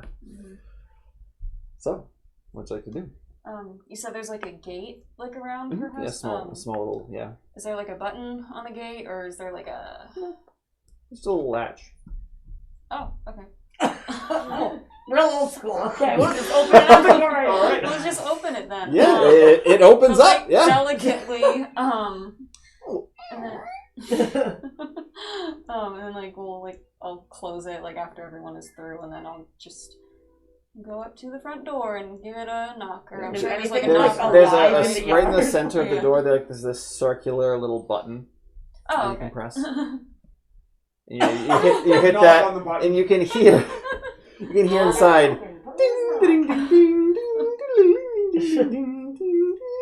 And you're like, what the? Minerva's looking at her watch come on. And a couple minutes go by, and she it's still digging. The door just opens ajar, and she's like, hello? Hi, Madam Fairchild? Yes, of course. Oh, hello, Minerva! Hi. How have you been, dearie? Oh, I've been busy. I've been very busy. You look a little rough around the edges, like that time you came back with the bust of. Yes. Yes. So that was very exciting. I'm looking at Plum what the fuck? And as she kind of opens the door more, have worked, thanks to you. As she opens the door more to kind of greet Minerva, you see she's got she has very, very light blue hair. And the way she has it up is kind of twirled up into this tall, little way on the top bun type situation. She has powder blue eyes and very, very pale ivory skin, and she has bright blue lipstick on. A little overweight, and she's got these fake angel wings that she kind of is wearing. You can see the straps in the front. Yes. Yes. And she's like, "Of what do I owe this pleasure, Minerva?" Oh, well, I was just in town. I figured I would stop by. I do have a question for you, pertaining yes. to business. Mm. I have a couple companions with me. If we could... Yes, I can see. What an eclectic group you have. What are we? I just want to be looking at stuff because you said the house is crazy. Oh yeah, so if you I look just- by her, you can see all kinds of different art pieces on the walls, weird creatures Yeah, depicted so I'm that definitely you've not never listening seen. to anything. Yeah. I'm like just You peeking see, and see like. there's this Push by her. Not together. Tita, kind of in the foyer. Okay. There's this this box type thing that's maybe a foot off the ground, kind of built into the floor, and it's maybe 4 feet wide, a couple feet deep, and inside is just a bed of sand with some cacti sticking up. Yeah. Oh yeah. She does also have, you can kind of see through like the cracks that she leaves in the doorway. There are more of those green glowing lights that you saw under the water. Her house is kind of lit with those throughout. But yeah. Am I close to that thing or no? Oh no, it's probably. Oh, like I can see it. You but can I'm not, see like, it's by probably it. like 10 feet away, Okay. like deeper into the foyer of her house. Okay. So you said business? Yes. Is she leading us like inside? Yeah, or she'll is she- take you into the okay, all right. foyer. Okay. She kind of points to some, like there are these cushion stools that are maybe a foot and a half off the ground, and they're kind of just square little flat things that you can sit on. They're kind of, positioned around. She's like, "Oh, please have a seat. Can I get anyone a beverage? Maybe some tea, perhaps?" So now can I get to the thing with the sand in it with the cacti? You can kind of shift your way over there, sure. I just want to, slowly, like, whistling, like, I'm not doing anything at all, and just kind of, like, over to and just pretend I'm, like, looking at the cacti. Yeah, make a Just sleight for of the hand moment. check with disadvantage. I didn't just do anything, I just pretend. You said you were standing there whistling and shifting. Oh, bam! Alright, wait, what am I rolling for exactly? Oh. Sleight of Sorry. +2. Even at disadvantage, 17! Oh! Yeah. So Melinda seems very distracted with this conversation with Okay. Minerva. Her back's kind of towards you. So Okay. you're just one small arm at a time. You're just taking like a little scoop, Of pouring it sand in the bag, pouch. Okay. another one, dumping it in the bag. I thought you Yeah. were going for the cactus, not the sand. I need the sand so I can make another bomb. Oh. Makes much more sense. My glass blower's tools. Alright, so I'm definitely pocketing some sand, and then after I do that, I will, if there's enough chairs, obviously scoot back to the group. Oh, yeah, I'm just, yeah. and I'll like, oh, look at these cacti, and then like touch one. Obviously, it's not going to do anything because my pincer's, so. Yeah. And then I'll go back to the group. All right. In response to the question, Minerva says, coffee would be wonderful if you have that, actually. Of course. Thank And I can make some finger sandwiches if you'd like. Oh, Are they made don't- with fingers? You don't have to exhaust yourself for us. Oh, it is not a problem. Okay, thank you. That would be appreciated. And to answer your question, real fingers? No, they are not real fingers. They are small sandwiches that you eat with your fingers. Oh. The pincers. My fingers. I don't have fingers. So I'm just gonna like. I suppose for you they'd be called pincer sandwiches. She's like, "Give me but a moment, I will go prepare this." And she heads out, leaving the four Take of you your in time. her foyer. Alright, so Minerva turns to the rest of the group. We are not telling her what we're actually doing, okay? I kind of want to like touch everything. Okay. I have like. I'm really surprised you hadn't started doing that already. Yeah, Well, like, that's why I was like, I walk the- in, how close I am have I like the everything? biggest urge to just touch everything that I There's a table off to the side, maybe 7 feet away from you or so, that has a couple urns on it. There are a few different statues. There's a suit of armor. There is a beautiful embroidered rug on the wall. There are. Start to hug it off. Oh, it is soft. It's very nice. There's just a plethora of art and different depictions. Does she have any little like trinkets? There are knickknacks here and there. Yeah. Knickknacks. Yeah, I'm looking for small things. I like small Yeah. There's things. different knickknacks. There's a couple small statues that look. One is like a dolphin kind of leaping up, and then there's another one that is of like a starfish kind of off to the side as well. Does she have other like wacky plants in there? There are some plants here and there, yeah. There's some that are hanging from little baskets from the ceiling. There are some that are kind of set by the windows. But yeah, there are definitely some plants as well. You look like you have a question, Xaaxa. She has the lights that I saw in the water. Yeah. She has little figurines of a dolphin and a starfish. Correct. How close to the water are we right now? You're very far away from the water. You are 2 levels up from where you were, where the club is, which is getting close. It's not the peak by any means, but it's definitely way further away from the water. Okay, interesting. Okay. Yeah, that's all. Are you attempting to lift one of those knickknacks? No. Sadly. I want to, like, I have, like, such the bad urge to do it. And as you're there contemplating whether you should take it or not, she comes back out. She kind of uses her large buttocks to push open the door, and she comes out with a tray filled with like little mugs and another other tray in the other hand with all the little finger and pincer sandwiches. And she, here we are, and she comes and she places them on the table in the center of all these like rectangular cushion chairs. Thank you. Oh, thank you. It is my pleasure again, Minerva. It is so wonderful to see you. It's great to see you too. It has been some time though. I know. So, what do I owe the pleasure? So, we actually have stumbled upon a job that I believe we might need some extra help with. There is, well, you know how dangerous the inside of the mountain can be sometimes. Oh, yes. Especially deep, deep down. Yes, there's a creature or pocket of creatures that we need to take care of, and I believe we might need a few extra hands. Rumor has it that there's a group of mercenaries for hire who don't exactly go by any particular name, but I've been wondering sort of how to get in contact with this group, and you've gotten in contact with me, so I was wondering if you knew how to reach anyone else. You say, they go by no name? Well, not that I know of. There are a couple groups of mercenaries, but there's one that is a little bit more, shall we say, mysterious.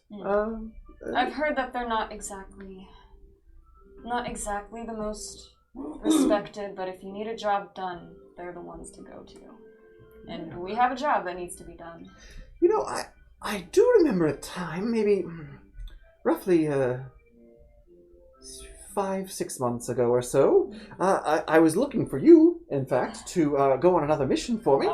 And you were nowhere to be found.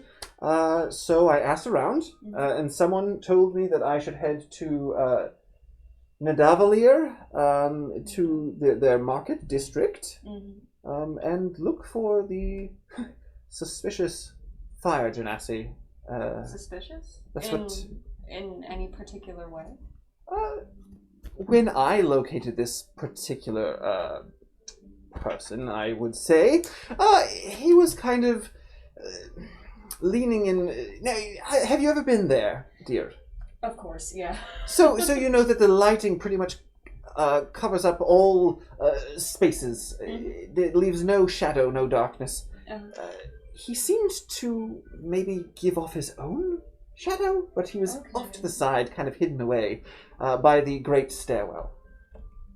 The great stairwell. All right, thank you so much. Oh, it is my pleasure, Minerva. Please come and see me anytime. Is that all? Well, business? Yes. I do understand that today is rest day though, and I'm very sorry for imposing on rest I'm day. so old at this point. I don't even go out. But yes, that's all for business. But yeah, thank you for your hospitality. Again, it's my pleasure. Please take some of these sandwiches I was on gonna the road with you. like, she says thanks for your hospitality, and like Plonk and I basically just I'm like decimated the over whole there, and I thing. have like one, and I put it in my mouth, and I just go like that, and like like push it in. Meanwhile, I'm just like shuffling around. Has your collection grown at all since last time I was here? A bit. I haven't been researching as much as I used to. These old bones, it gets hard to move around, you know. Tell me about it. You don't look very old, young one. Oh, I'm not. Oh, good. Very well, then. So confused. What were you researching? Oh, well, the history and, well, not necessarily history, the rumors as to where particular items may be found. As you can see, I have a wide variety of collection. Yes. A good collection it is. Oh, thank you. I The most pride impressive myself I've seen. in the items I carry.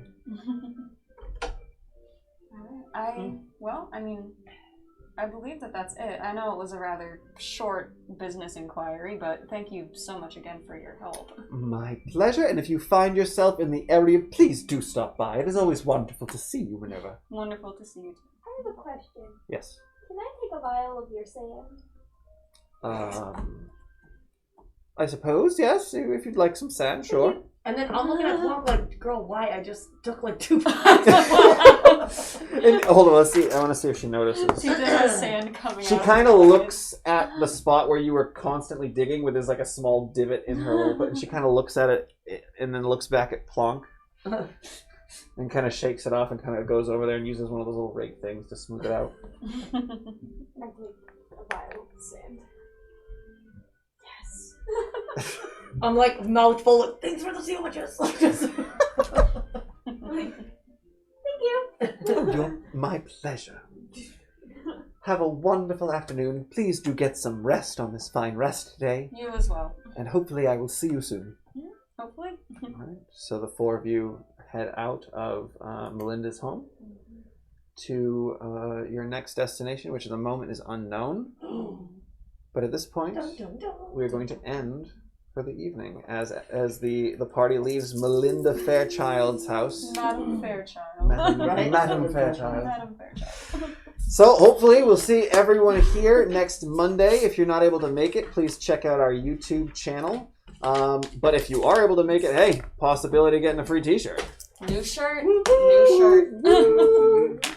So again, thank you all for watching. Have a wonderful week. And again, don't forget, tomorrow is the Massachusetts Senate primary. Please go vote. Vote. It'll make a difference, I promise. All right. Thank you so much for watching, and we'll see you next week. Bye.